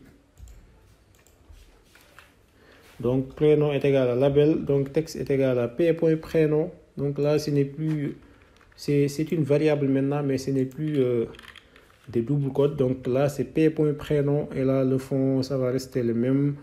Et le BG aussi ça peut rester le même, c'est pas grave. On va copier ça et on va revenir ici. Donc là on va utiliser NO comme étant le nom. Et ensuite là aussi ça va être p.nom. C'est ça, donc le reste maintenant les gars, c'est juste donc le fait de placer donc nos différents éléments qu'on vient de créer. Et pour les placer, on va essayer de commencer par placer le Photolab. Donc le Photolab, donc on va mettre point grid. Et après le grid, qu'est-ce qu'on va faire? On va donner row est égal à R. Donc voilà, c'est la variable R qu'on avait créée tout à l'heure, n'oubliez pas. Après, je vais vous montrer l'utilité de cette variable-là. Vous allez voir qu'elle est très pratique ici. Vous allez voir, je vais vous montrer ça. Ensuite, on peut copier ça puisqu'ils ont tous les mêmes donc placements. Donc, on va mettre CTRL V et là, on va utiliser le prêt pour dire le prénom. Et ensuite, on va mettre grid row est égal à 1. Colonne, cette fois-ci, va changer et devenir égal à 2. Voilà, donc je vais effacer le 1. Et donc, on va aller à la ligne et donc mettre le NO aussi point grid. NO.grid, row est égal à R, colonne est égal à 3. Là, il y a un égal que j'avais oublié donc de mettre. Voilà les gars, donc je vous disais tout à l'heure le R. Donc il faut voir que dans la liste des gens qui se sont inscrits, si on ne change pas donc le R, si on n'incrémente pas le R, c'est-à-dire les gens vont être superposés. Les photos des gens vont être superposés alors que c'est pas ce qu'on veut. Nous, ce qu'on veut, c'est qu'ils soient alignés donc au niveau de la fenêtre. Et pour cela, donc, c'est ce qui va amener qu'on va ici essayer donc de mettre un R plus égal à 1 ici. Donc, R plus égal à 1. Mais juste avant, les gars, il y a une ligne donc horizontale qui sépare en réalité donc les labels donc de la liste des gens. Vous allez voir cette liste-là après, mais donc il faut la créer juste par ici. Et donc pour la créer, on va juste utiliser donc le canvas list can et mettre ici create image, non create line, excusez-moi. Donc pour créer une ligne, c'est create line les gars, donc c'est pas moi qui va vous enseigner ça. Donc on va utiliser les coordonnées comme étant 9, 55, virgule, donc 355, virgule, et là on va donner 55. Voilà, ça c'est les coordonnées que j'ai choisies comme ça. Vous aussi, vous pouvez choisir les coordonnées qui seront adéquates donc à votre application. Voilà, donc je vais donner un width qui sera égal à 1 par exemple. Et donc je vais donner un fil. La couleur de cette ligne-là, donc ça sera égal donc à white. Donc c'est-à-dire pour dire que c'est une couleur blanche. Et enfin, on va fermer la fenêtre. Voilà, donc ensuite on va mettre le R plus égal à 1. Et tout ce qui reste maintenant les gars, c'est le statut. Le statut, on doit l'afficher. Donc là, pour l'afficher, on va mettre statut.configure. Statut.configure, voilà. Donc, on va mettre texte. Donc là, excusez-moi, texte est égal. Donc, qu'est-ce qu'on va mettre au niveau du texte? On va mettre des parenthèses d'abord. Ensuite, on va mettre les accolades pour utiliser le format, ce qu'on avait mis tout à l'heure. Et on va mettre inscrit avec S, ensuite mettre pour le moment. Donc, pour le moment. Et donc, devinez qu'est-ce qui va être dans le format, les gars. Donc, ça sera la taille de la liste pour dire que c'est tel nombre d'inscrits pour le moment. Donc, c'est pourquoi quand on met ici un format, on va mettre ici len de la liste. Voilà, les gars. Donc, je crois que vous avez compris le principe en tout cas. Donc, len de la liste, voilà, de cette liste-là. Ensuite, ce qui reste maintenant, c'est de grider. Voilà, il faut encore à chaque fois grider. Donc, je crois qu'on avait gridé ça ici. On peut juste copier ces grids-là et le remettre ici. Voilà, donc statut.grid, row est égal à R ici. On va mettre row est égal à R. Colonne est égal à 0 et colonne espace est égal à 3. Là, on va donner par exemple un pad Y qui sera égal à 2. en mettant ici un virgule. Voilà les gars, donc c'était tout simplement ça. Maintenant, tout ce qui reste à faire ici, donc c'est mettre new fenêtre point main loop. Il ne faut surtout pas oublier ça. Donc c'est ça qui nous permet en réalité d'afficher la fenêtre. Voilà, si tout est bon, je crois qu'on peut essayer. Je crois qu'on peut essayer donc d'exécuter pour voir. Donc là, on va essayer d'enregistrer. Et donc, on va aller au niveau de la page d'accueil. On va enregistrer à nouveau et essayer d'exécuter donc pour voir ce qu'il va nous donner. Voilà, là, donc je vais essayer de fermer ici. Je vais mettre ici un CLS pour retourner à 0. Ensuite, mettre un CTRL V. Et donc, compiler à nouveau. Voilà, donc il nous a affiché notre fenêtre. Entrez vos informations ici et tout ça. Donc, on voit une variation Nantes, par exemple, ici un Abou Bakri. Et ensuite, mettre ici un bas. Et ensuite, aller parcourir pour chercher une image. Donc là, on prend cette image-là, par exemple. On met ouvrir et ensuite, on clique sur valider. Aboubakriba a bien été ajouté. Et donc, on va essayer de cliquer ici pour voir la liste des gens qui ont été ajoutés. On ne va pas la voir exactement. Les gars, j'ai oublié un truc. Même vous aussi, vous l'avez certainement oublié. C'est que ici, en réalité, au niveau de la commande, donc, au niveau de la commande du bouton, c'était quel bouton encore? Voilà, du bouton pour voir la liste. On n'avait pas en réalité donné donc la commande. Alors que la commande, ça devait être la fonction liste inscrit. Donc c'est pourquoi ici au niveau de la commande on va enlever le double code et on va mettre ici un lambda. Donc lambda, donc c'est BDA. On va mettre 2 points et ensuite on va donner la fonction liste inscrit qu'on avait importé juste en haut. Donc liste inscrit, on va mettre parenthèse et donner donc les paramètres. Les paramètres c'est fun et donc liste personne. Voilà, c'est ça les paramètres de la fonction. Maintenant, il ne faut pas oublier donc qu'on avait mis en commentaire l'importation. Donc pour attendre jusqu'à ici, donc on va enlever l'importation et là on va enregistrer à nouveau, fermer ici et donc retourner pour exécuter à nouveau le programme. Et là il nous dit que le new fun.mainloop, donc il y a une erreur d'indentation au niveau du new fun.mainloop. Peut-être donc ici au niveau de cette fonction là. Donc c'est la dernière ligne, je ne vois pas qu'est-ce qu'il veut dire. Voilà, exactement, je crois qu'il a raison parce que le new fun.mainloop, est-ce qu'il ne doit pas être ici? Je ne sais pas moi. Pas ici, mais normalement ça devait être ici. Je ne sais pas qu'est-ce qu'il veut dire exactement par là. Je me dis que le new fun.mainloop doit être dans la fonction liste inscrit dans les normes. Il doit être dans la fonction liste inscrit. Mais je ne sais pas pourquoi il me dit qu'il y a une erreur d'indentation ici. Je vais enregistrer. Là, par exemple, je vais aller sur View. Je vais aller sur indentation, sur Sublime Text et corriger mes indentations. Ensuite, cliquer sur Enregistrer. Je vais retourner pour exécuter à nouveau. Il me dit que liste inscrit à la ligne 4. Cannot import liste inscrit. Voilà, donc là aussi c'est toujours des questions d'écriture les gars. Donc c'est où encore? Je vais retourner pour voir ce qu'il veut dire. Donner l'équipe de accueil.py line 4, ligne 4, liste inscrit. Ah oui, j'ai pas bien écrit liste inscrit ici, j'ai écrit liste inscrit. Excusez-moi les gars, donc là c'est les précipitations et tout cela, ça ne va pas. Voilà, donc je retourne encore pour exécuter à nouveau. Et voilà, donc c'est bon. Donc on va essayer d'ajouter ici Abou Bakri. Donc on va mettre ici un bas.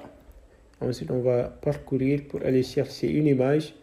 Et donc là on va choisir cette image là par exemple.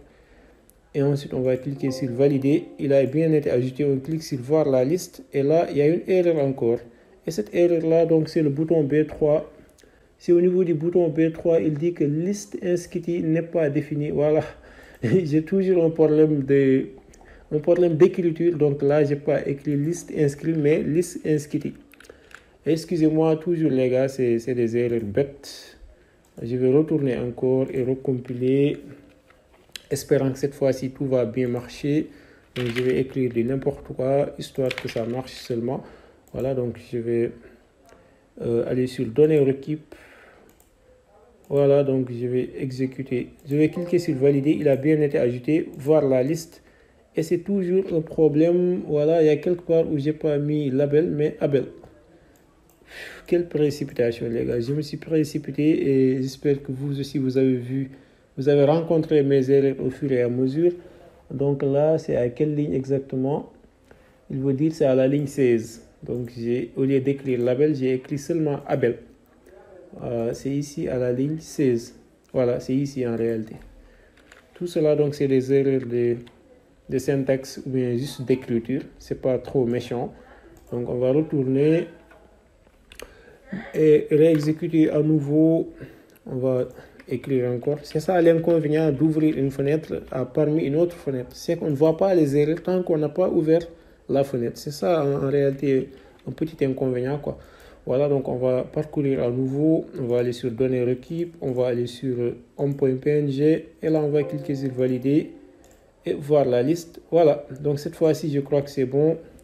Juste qu'il y a quelque part où le dimensionnement ou bien l'affichage, ça manque un peu. Donc, on va retourner pour voir qu'est-ce qu'on a fait ici. Quelle bêtise on a fait encore ici. Donc, je crois que c'est au niveau des grids. Donc là, pour les listes, quand on a utilisé row est égal à 0, colonne est égal à 0. Donc pour le photo, on a utilisé row est égal à 1, colonne est égal à 0. Pour le prénom, row est égal à 1, colonne est égal à 1. Pour le nom, row est égal à 1, colonne est égal à 2. Et pour le statut, c'est bon aussi, je ne vois pas qu'est-ce qui fait que ça ne marche pas en réalité, je ne vois pas.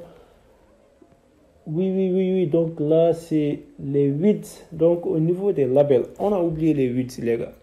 On a oublié des widths qui sont très importants au niveau des labels prénoms. Ici, par exemple, on devait mettre ici un width. Donc qui est égal à 15. Virgule. Et là aussi, on devait donner un width qui est égal à... pour le deuxième width, ça devait être égal à 6. Voilà, les gars. Donc c'est... je crois que c'est la fatigue. Donc 6. Là, on va donner un virgule. Et pour la photo aussi, on devait donner un 8. Donc, qui est égal donc à cette fois-ci 12. Voilà, je crois que c'est ça qui a fait que l'affichage n'était pas bon. Donc, on va fermer à nouveau. Cette fois-ci, espérant que ça va marcher. Voilà, donc on va mettre ici Abou Bakri. Ensuite, on va mettre ici bas. On va cliquer sur parcourir. Et là, donc, on va aller sur une image. On va sélectionner l'image. On va cliquer sur valider. Et ensuite, on va cliquer sur voir la liste des inscrits. Et là, il me donne photo, prénom et nom. Mais seulement c'est qu'au niveau de l'affichage, donc des photos, ça a manqué un peu, ça a débordé un peu. Voilà, justement, les gars. Donc, je crois que c'est au niveau des grids qui sont juste en bas. Donc là, on s'est un peu trompé ici. Donc là, pour le Photolab, la colonne c'est 0 au lieu de 1. En même temps aussi, on va essayer d'ajouter ici un pad Y qui sera égal à D. Excusez-moi, il y a mon clavier qui déconne. Voilà, un pad Y qui sera donc égal à D. Et aussi, là, donc ça sera colonne est égale à 1. Donc ici, c'est colonne égale à 0. Je vais modifier. Voilà, c'est pas un point virgule, mais c'est un virgule. La colonne sera égale à D. Donc c'est pour cela que les images et les prénoms ne sont pas bien agencés. Donc je vais essayer d'enregistrer par ici. Donc et de fermer là. Donc cette fois-ci, espérant quand même que c'est la dernière fois qu'on va essayer et que ça va venir. Voilà, donc on va donner un prénom. Ensuite, on va donner un nom. Là, on va parcourir une image.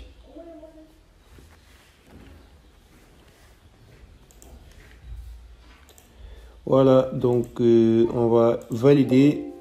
Et ensuite, on va aller sur voir la liste. Et comme vous pouvez le voir cette fois-ci, il paraît que c'est bon, à part juste qu'il a mis ici, qu'il n'a pas mis le nom, mais il a mis quelque chose d'autre que je ne comprends pas. Mais on va juste aller revoir le code une dernière fois, les gars. Donc, une dernière fois. Donc, là où il a mis ici.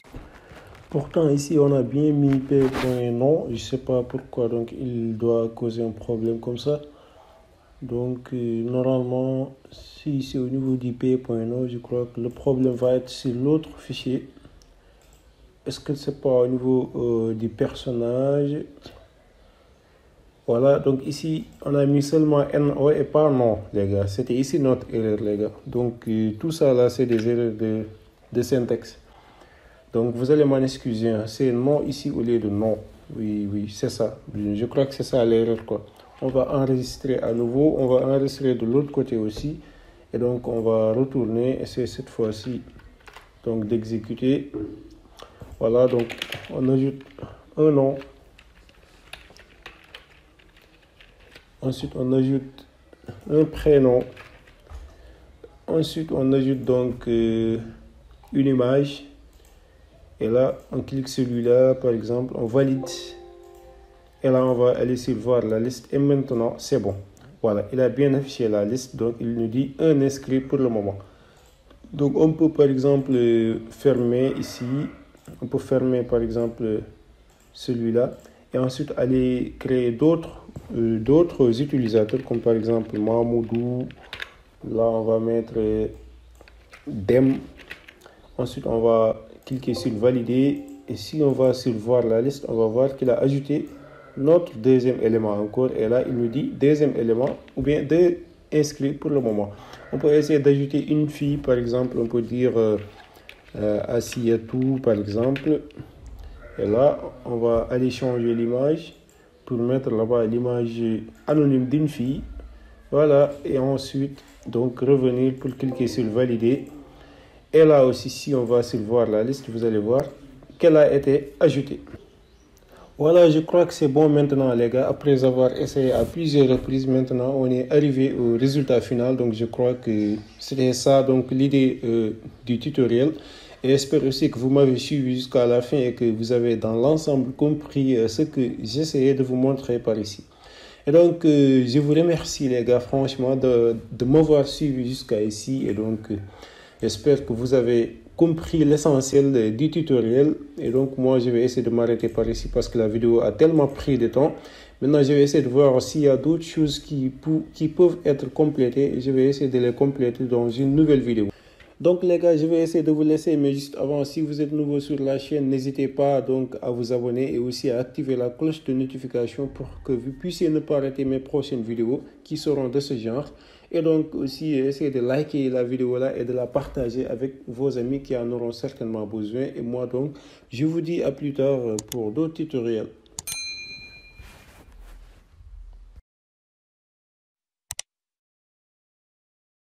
What's up les guys, donc c'est Bakr, tutoriel sur une nouvelle vidéo. Aujourd'hui, comme vous voyez au niveau du titre, on est là de retour sur une nouvelle vidéo. Une vidéo qui est en réalité une continuité d'une ancienne vidéo qu'on avait fait sur notre chaîne, si vous vous rappelez bien. On avait fait une vidéo dans laquelle on créait une application Python qui faisait une gestion, en tout cas d'inscription des personnages et affichage des listes, donc en utilisant l'interface graphique, et donc on avait utilisé la librairie Tkinter. Seulement, c'est que juste après la mise en ligne de cette vidéo, j'ai reçu pas mal de commentaires disant que les informations des personnages n'étaient pas stockées dans une base de données. Oui, c'est vrai, c'est parce qu'on avait créé une liste donc qui est temporaire qu'on avait stocké les bases de données et donc cette liste-là est perdue juste après avoir fermé donc la fenêtre de l'application. Oui, je suis d'accord, vous avez raison. On pouvait le faire depuis la première vidéo, mais sachez que le temps ne nous l'avait pas permis.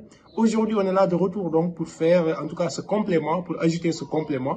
Donc, c'est-à-dire qu'on va intégrer une base de données, on va stocker les informations et on va pouvoir les récupérer au niveau de la base de données et les afficher. Et vous allez voir que ça sera très cool. Donc, sans plus tarder, si vous êtes prêts, je vais donc faire un petit débriefing de l'application. Mais si vous n'aviez pas encore vu la vidéo précédente, ce qu'il faut, c'est aller donc au niveau du lien qui va se présenter, en tout cas lesquels des deux côtés. Il faut aller sur ce lien et revoir la première vidéo pour pouvoir donc être au diapason et pouvoir aller avec nous.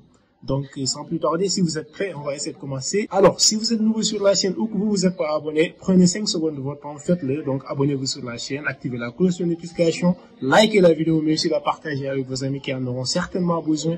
Et donc, on sera en mesure de commencer. Donc, si vous êtes chaud, on se retrouve tout à l'heure derrière l'écran. Allons-y. Voilà les gars, donc on est au début de la vidéo. Donc avant de commencer, je vais essayer de vous montrer l'application dont je vous parle exactement. Voilà, donc on va essayer d'aller au niveau de notre CMD. On va cliquer sur accueil.pi et voilà. En tout cas, je vous conseille d'aller voir la vidéo précédente avant d'être là, parce que ça va vous permettre en tout cas d'être sur le diapason et ça va vous permettre d'être à jour et de pouvoir continuer avec moi.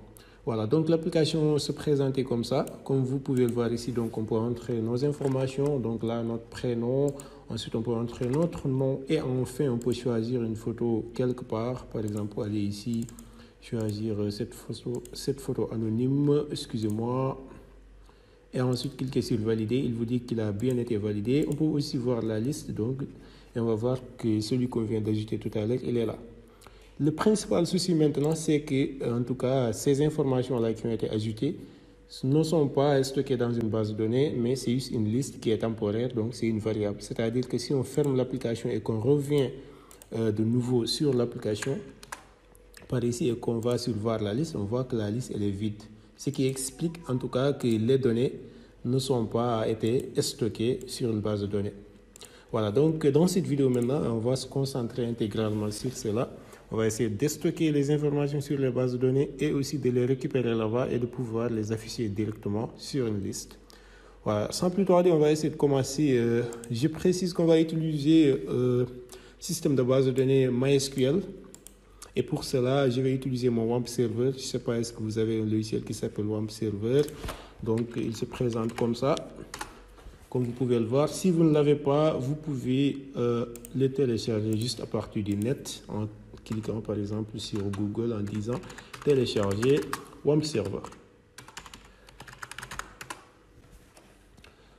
Voilà, j'espère que vous l'aurez. Juste à partir du lien public, vous pouvez l'avoir. Une fois que vous l'avez installé, une fois que vous l'avez téléchargé, l'installation n'est pas du tout compliquée. Vous avez juste à suivre en tout cas les différentes procédures. Après cela, qu'est-ce que vous allez voir? Vous allez voir juste que vous pouvez le lancer en allant au niveau de votre barre de recherche, en recherchant WAMP Server, qui est juste par ici, en cliquant. Si vous cliquez, tout ce que vous avez à faire, donc, c'est aller au niveau de vos icônes qui sont au niveau de votre barre d'outils, et vous allez voir que l'icône se présente comme ça. En tout cas, l'icône doit se présenter, en tout cas, sur une couleur verte pour que tout fonctionne. Si tout fonctionne, ce qu'on a à faire, c'est par exemple aller au niveau de notre navigateur, au niveau du lien, donc, ou bien au niveau de la barre de recherche. On va donc taper localhost. Après le localhost, on va mettre un slash. Et donc là, on va rechercher phpMyAdmin. Voilà, donc on est là dans notre phpMyAdmin. D'habitude, ça nous demande une connexion. Bon, pour cela, présentement, il ne me demande pas de connexion parce que certainement, je me suis connecté récemment. Voilà. Donc, en tout cas, l'interface se présente comme ça. Une fois que vous êtes là, par exemple, ici, j'ai déjà une base de données que j'avais appelée application qui existe par ici. Je peux essayer, par exemple, de le supprimer quelque part. Voilà, donc je vais aller sur plus. Pas ici. Opération, voilà, sur opération. Et ensuite, d'essayer de supprimer la base de données. Et ensuite, d'en créer une autre. Voilà, donc je vais aller sur nouvelle base de données. Je vais donner le nom comme étant application.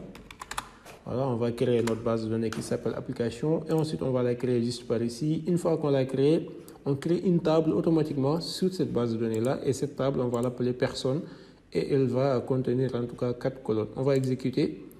Et maintenant, on va passer au renseignement des colonnes. Il y a la première colonne, en tout cas, qui sera l'identifiant de la personne, qui sera donc un int, bien sûr, qui sera de taille 11, on peut dire. Et ensuite, on peut dire aussi que c'est une clé primaire et que c'est auto-incrémente, c'est-à-dire que les chiffres s'auto-incrémentent automatiquement à chaque fois qu'on ajoute une personne.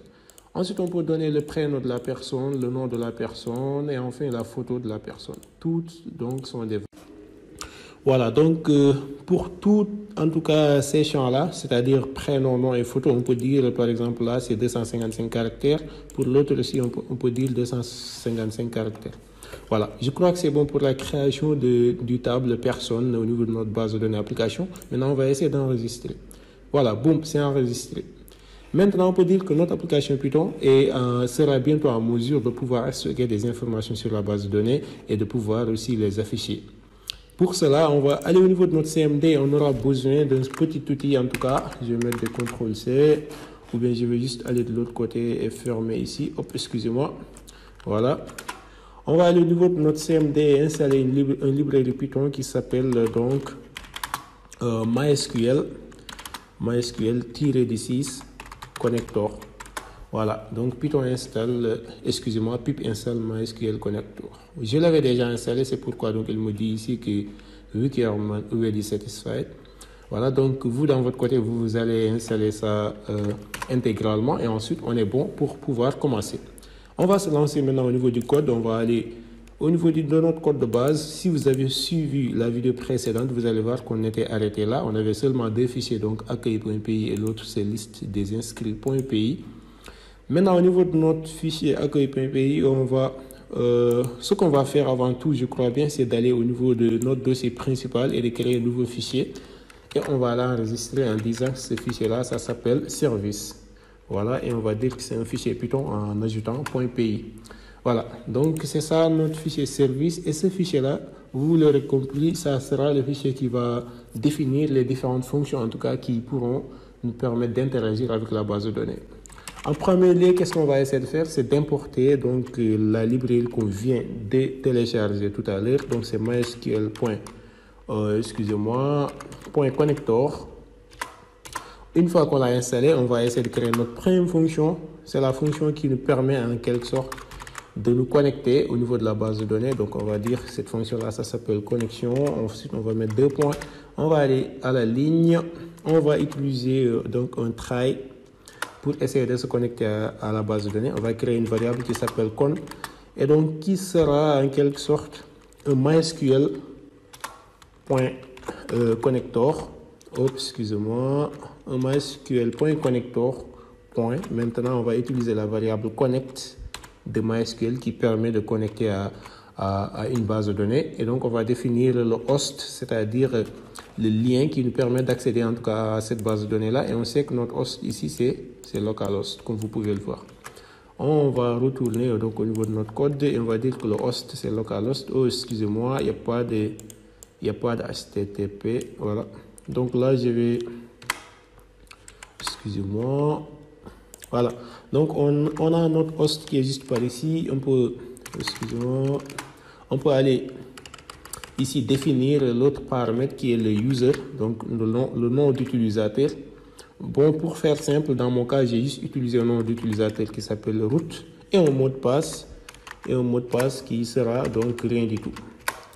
Donc là, pour le password, on va dire que c'est égal à rien du tout. Donc c'est juste une chaîne de caractères simple. Enfin, on va donner en tout cas le dernier caractère qui sera donc, on peut dire, le nom de la base de données. Le nom de la base de données, on va dire database est égal. On va mettre double quote et ensuite dire que notre base de données, ça s'appelle application. On l'avait créé tout à l'heure, si vous n'avez pas oublié, bien sûr.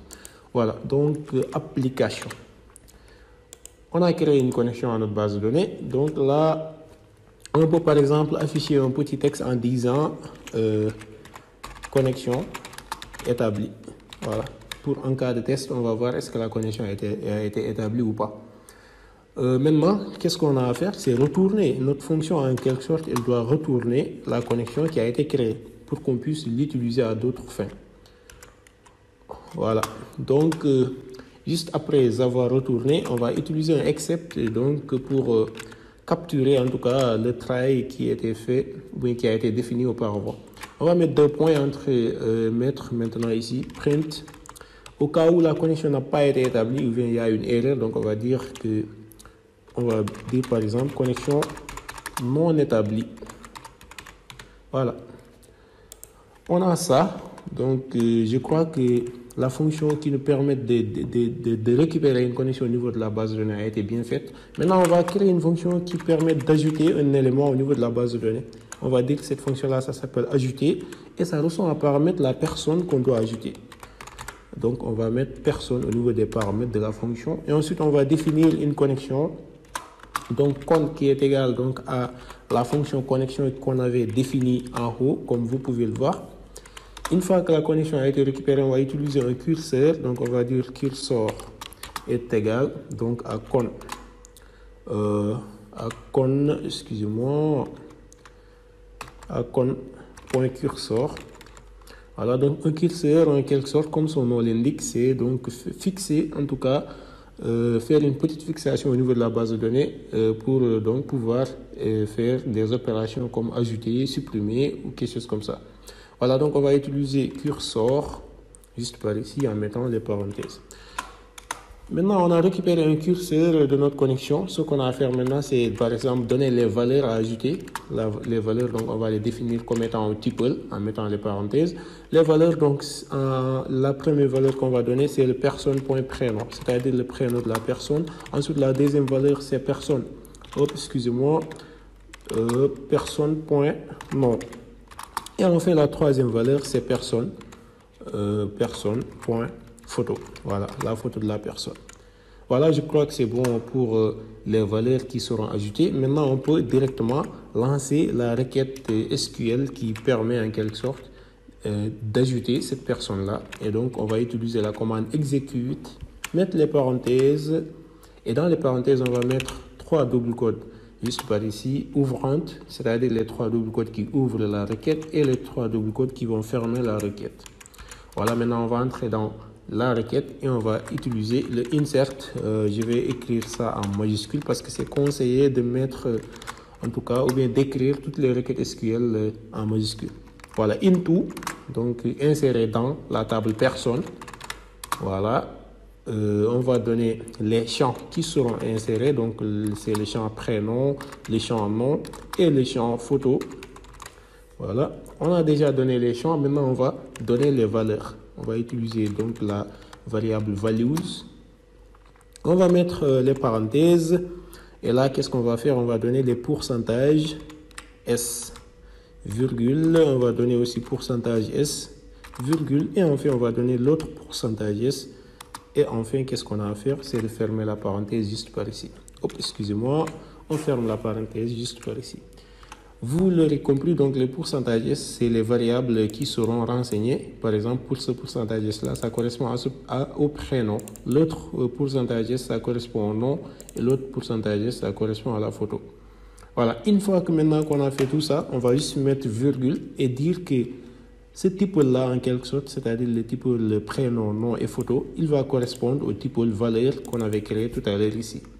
Voilà, c'est pourquoi donc on a juste qu'à ajouter ici valeur. Voilà. Et donc le tour joué. On va maintenant, une fois qu'on a fait l'ensemble des opérations, qu'est-ce qu'on a à faire? C'est trop simple. On va juste donc qu'à fermer la connexion en utilisant la commande de con.close. Voilà. C'est bon pour notre fonction ajoutée. On va juste en profiter un peu en bas pour créer une fonction qui va nous permettre de parcourir l'ensemble des personnes qui ont été ajoutées au niveau de la base de données. Et donc, on va appeler la fonction parcourir. Parcourir, ça n'a pas besoin de paramètres, donc puisque ça parcourt directement la base de données. Et donc, la définition, elle sera presque la même que pour la fonction ajoutée. La création de la connexion et la création du curseur, c'est la même chose. Maintenant, ici, on a qu'à exécuter une seule fonction. C'est-à-dire qu'on n'a qu'à exécuter une seule requête en quelque sorte. Et cette requête-là, c'est... là, je vais essayer de fâcher ici. Cette requête-là, c'est le select étoile from. Donc, je vais mettre select étoile from. Donc, notre table personne.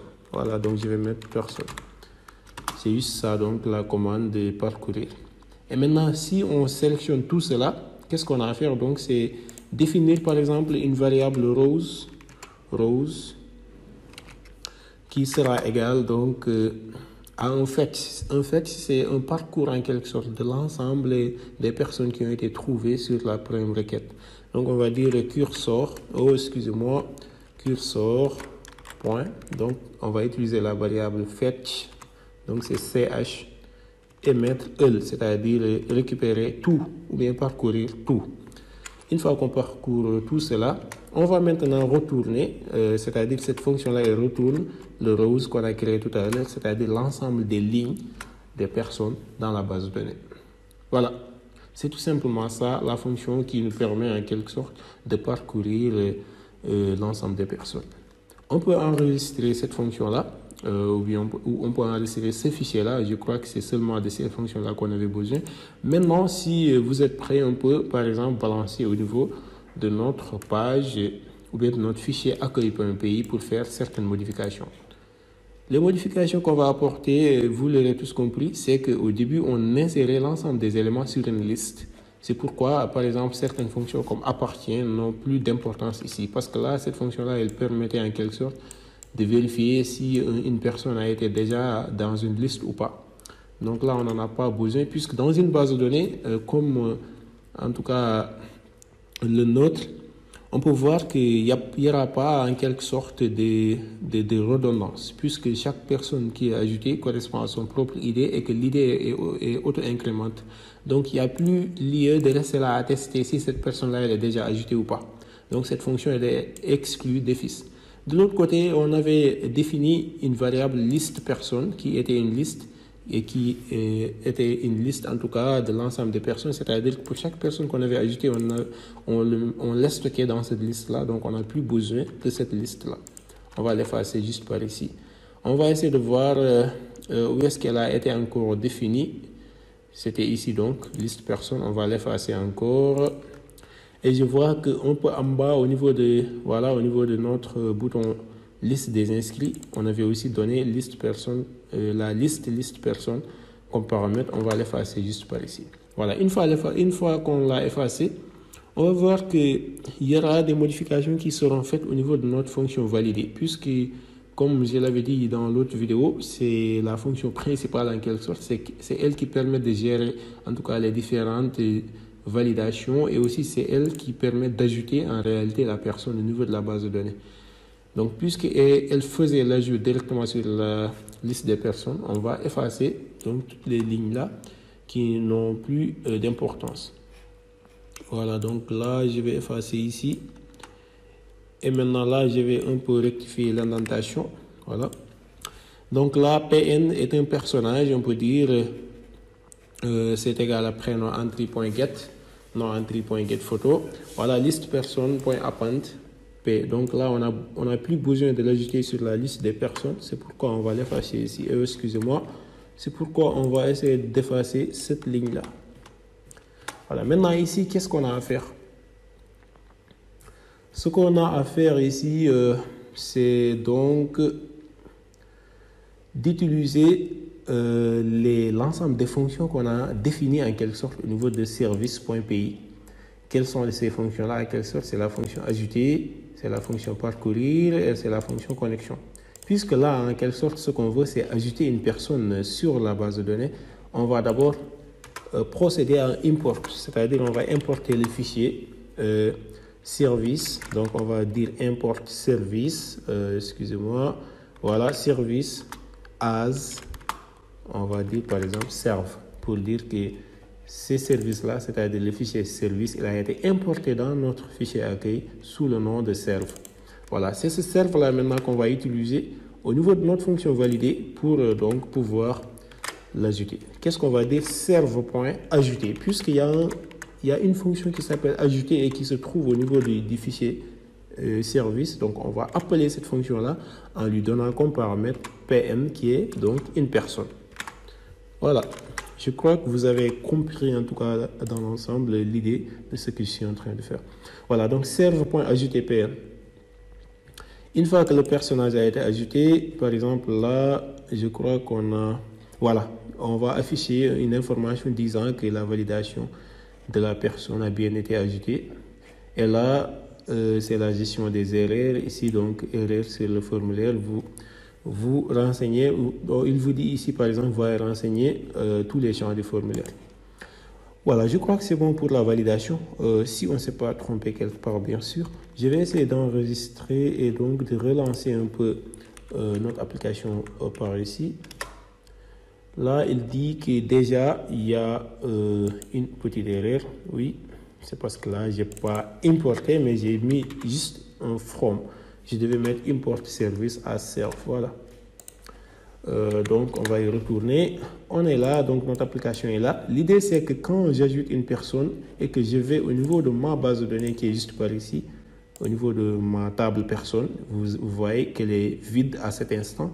L'idée, c'est qu'à chaque fois que j'ajoute, que je vois en tout cas une mise à jour de la table personne. Donc, je vais ajouter un nom. Je vais dire par exemple Aboubakry. Là, le nom, je vais dire bas. Et ensuite, je vais choisir une photo quelque part. Là, par exemple, je vais choisir cette photo anonyme-là. Ensuite, je vais cliquer sur valider. Il dit qu'Aboubakry Ba a bien été validé. D'accord. Essayons de voir maintenant si Aboubakry Ba a bien été ajouté au niveau de notre base de données. On réactualise la page et boum, qu'est-ce qu'on voit? ID1 Aboubakry Ba. Et donc, il y a l'image qui est là. Donc, il a bien été ajouté au niveau de notre base de données. Maintenant, qu'est-ce qu'on remarque? On remarque que si on clique sur voir la liste, on aura une erreur bien sûr parce que notre fonction voir la liste n'a pas été mise à jour pour être connectée directement à la base de données, c'est-à-dire pour qu'il puisse récupérer directement les informations au niveau de la base de données. Ce qu'on va faire tout de suite. Donc, comment on va faire ce truc-là? On va juste venir ici. Puisqu'on sait que la liste des inscrits a été gérée par ce fichier-là, on va directement donc basculer sur ce fichier-là. Une fois ici, on va faire la même chose qu'on avait fait au niveau de l'accueil, c'est-à-dire importer le service, importer les services, donc le fichier service, puisqu'on aura besoin, en tout cas, de la fonction, des fonctions parcourir qui est juste donc dans le service. Bien sûr, on aura besoin des fonctions parcourir pour pouvoir, en tout cas, parcourir l'ensemble des éléments au niveau de notre base de données. Voilà, donc on va dire que liste est égale donc à serve.parcourir. Donc on va parcourir, on peut dire, bon, je vais essayer de voir comment j'avais écrit la fonction. Je vais copier, je vais y retourner. Voilà, serve.parcourir, ensuite je vais mettre les parenthèses. Voilà, donc la liste elle reçoit en quelque sorte la liste des gens au niveau de la base de données. Une fois qu'on l'a reçue, on va tester si elle existe. Bien sûr, elle existe, donc on va pouvoir continuer. Donc, for pay in list, donc si le P est dans la liste, qu'est-ce qu'on va faire? Maintenant, on va par exemple créer ici un Photolab qui est égal à label et tout cela. Ce qui va nous intéresser, c'est ici, voilà, donc la création de l'image. Maintenant, ce n'est plus P.photo, puisqu'on sait que les éléments au niveau de la base de données, c'est sous forme de liste. Donc, on sait aussi que la photo, ça va être le troisième indice, puisque l'ID c'est l'indice 0, le prénom c'est l'indice 1, le nom c'est l'indice 2 et la photo donc c'est l'indice 3. Donc pour récupérer la photo au niveau de la base de données, tout ce qu'on a à faire, c'est utiliser en quelque sorte un système d'indexation en donnant donc l'index ou bien l'ID de l'élément qu'on cherche. Voilà, donc c'est P de 3. Maintenant, un peu en bas, au niveau des prénoms, puisque là, on avait mis aussi P.prénom, ce n'est plus ça maintenant. Maintenant, on va utiliser un crochet juste par ici en donnant l'index du prénom, puisqu'on sait que le prénom, c'est à l'index 1. Et maintenant, pour le nom, on sait que le nom, c'est à l'index 2. On va mettre comme ça, mettre 2 et ensuite fermer. Voilà, je crois que c'est tout simplement ces petits changements-là qu'on avait à ajouter. On va essayer d'enregistrer par ici. On va essayer de fermer et donc de retourner sur l'application.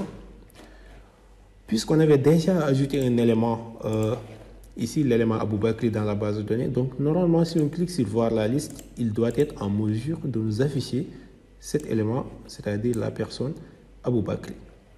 On va essayer de faire ça. Donc on va cliquer sur voir la liste. Bon, si on clique sur voir la liste, ça n'amène rien du tout. Apparemment, il y a une erreur quelque part. On va essayer de voir c'est quoi exactement cette erreur. On va commencer par voir le niveau de notre CMD. Qu'est-ce qu'on a vu? Voilà, on a vu que liste des inscrits, missing one required positional argument. Voilà, c'est-à-dire qu'il y a un argument de la fonction qui n'a pas été renseigné. Et ça, c'est juste parce qu'on n'a pas mis à jour la fonction liste des inscrits qui recevait en paramètre une liste. Et là, ce n'est plus le cas. On enregistre et on y retourne. Donc là, je vais fermer ici. Je vais retourner, relancer l'application. Et là, je vais toujours cliquer sur voir la liste. Et boum, qu'est-ce qu'on voit? Que Aboubakry a bien été ajouté sur notre application. Et cette fois-ci, il a récupéré directement Aboubakry dans la base de données.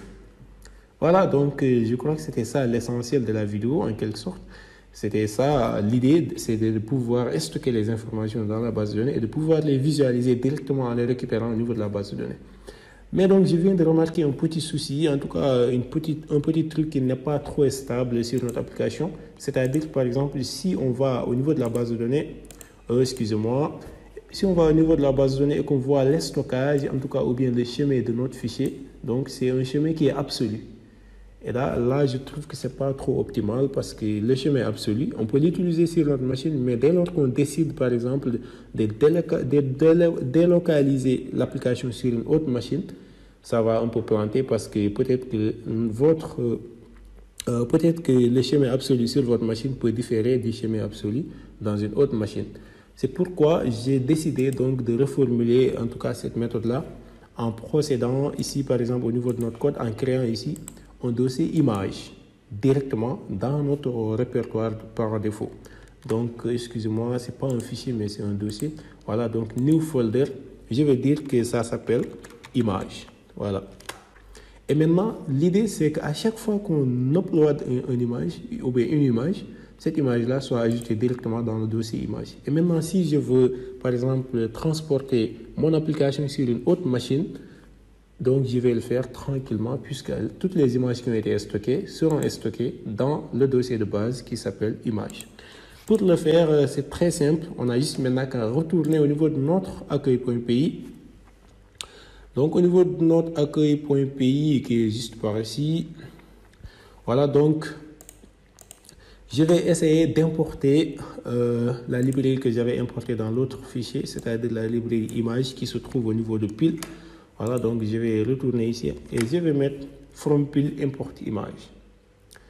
Donc au niveau de notre fonction validée, toujours, comme je l'ai dit, je le dis souvent, c'est la fonction la plus importante sur l'application en quelque sorte.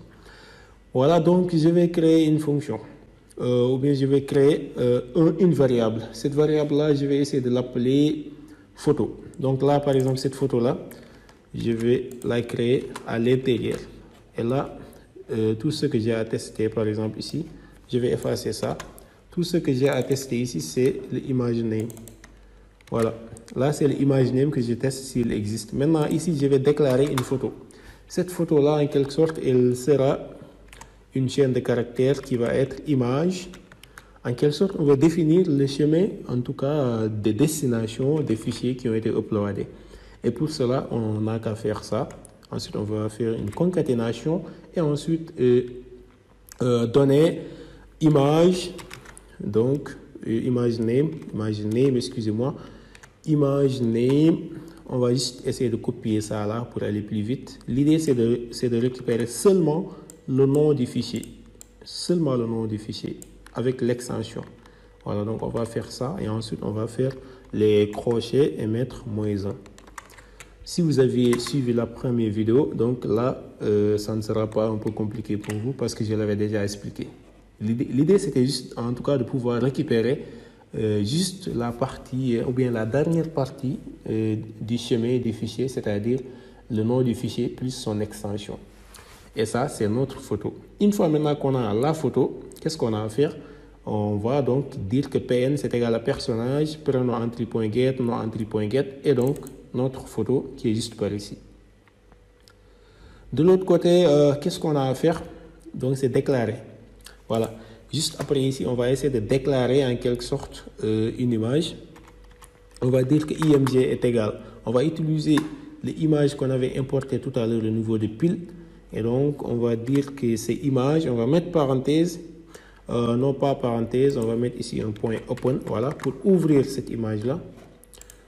Voilà, et on va lui donner le chemin du fichier. Le chemin du fichier ici, donc ça s'appelle image name.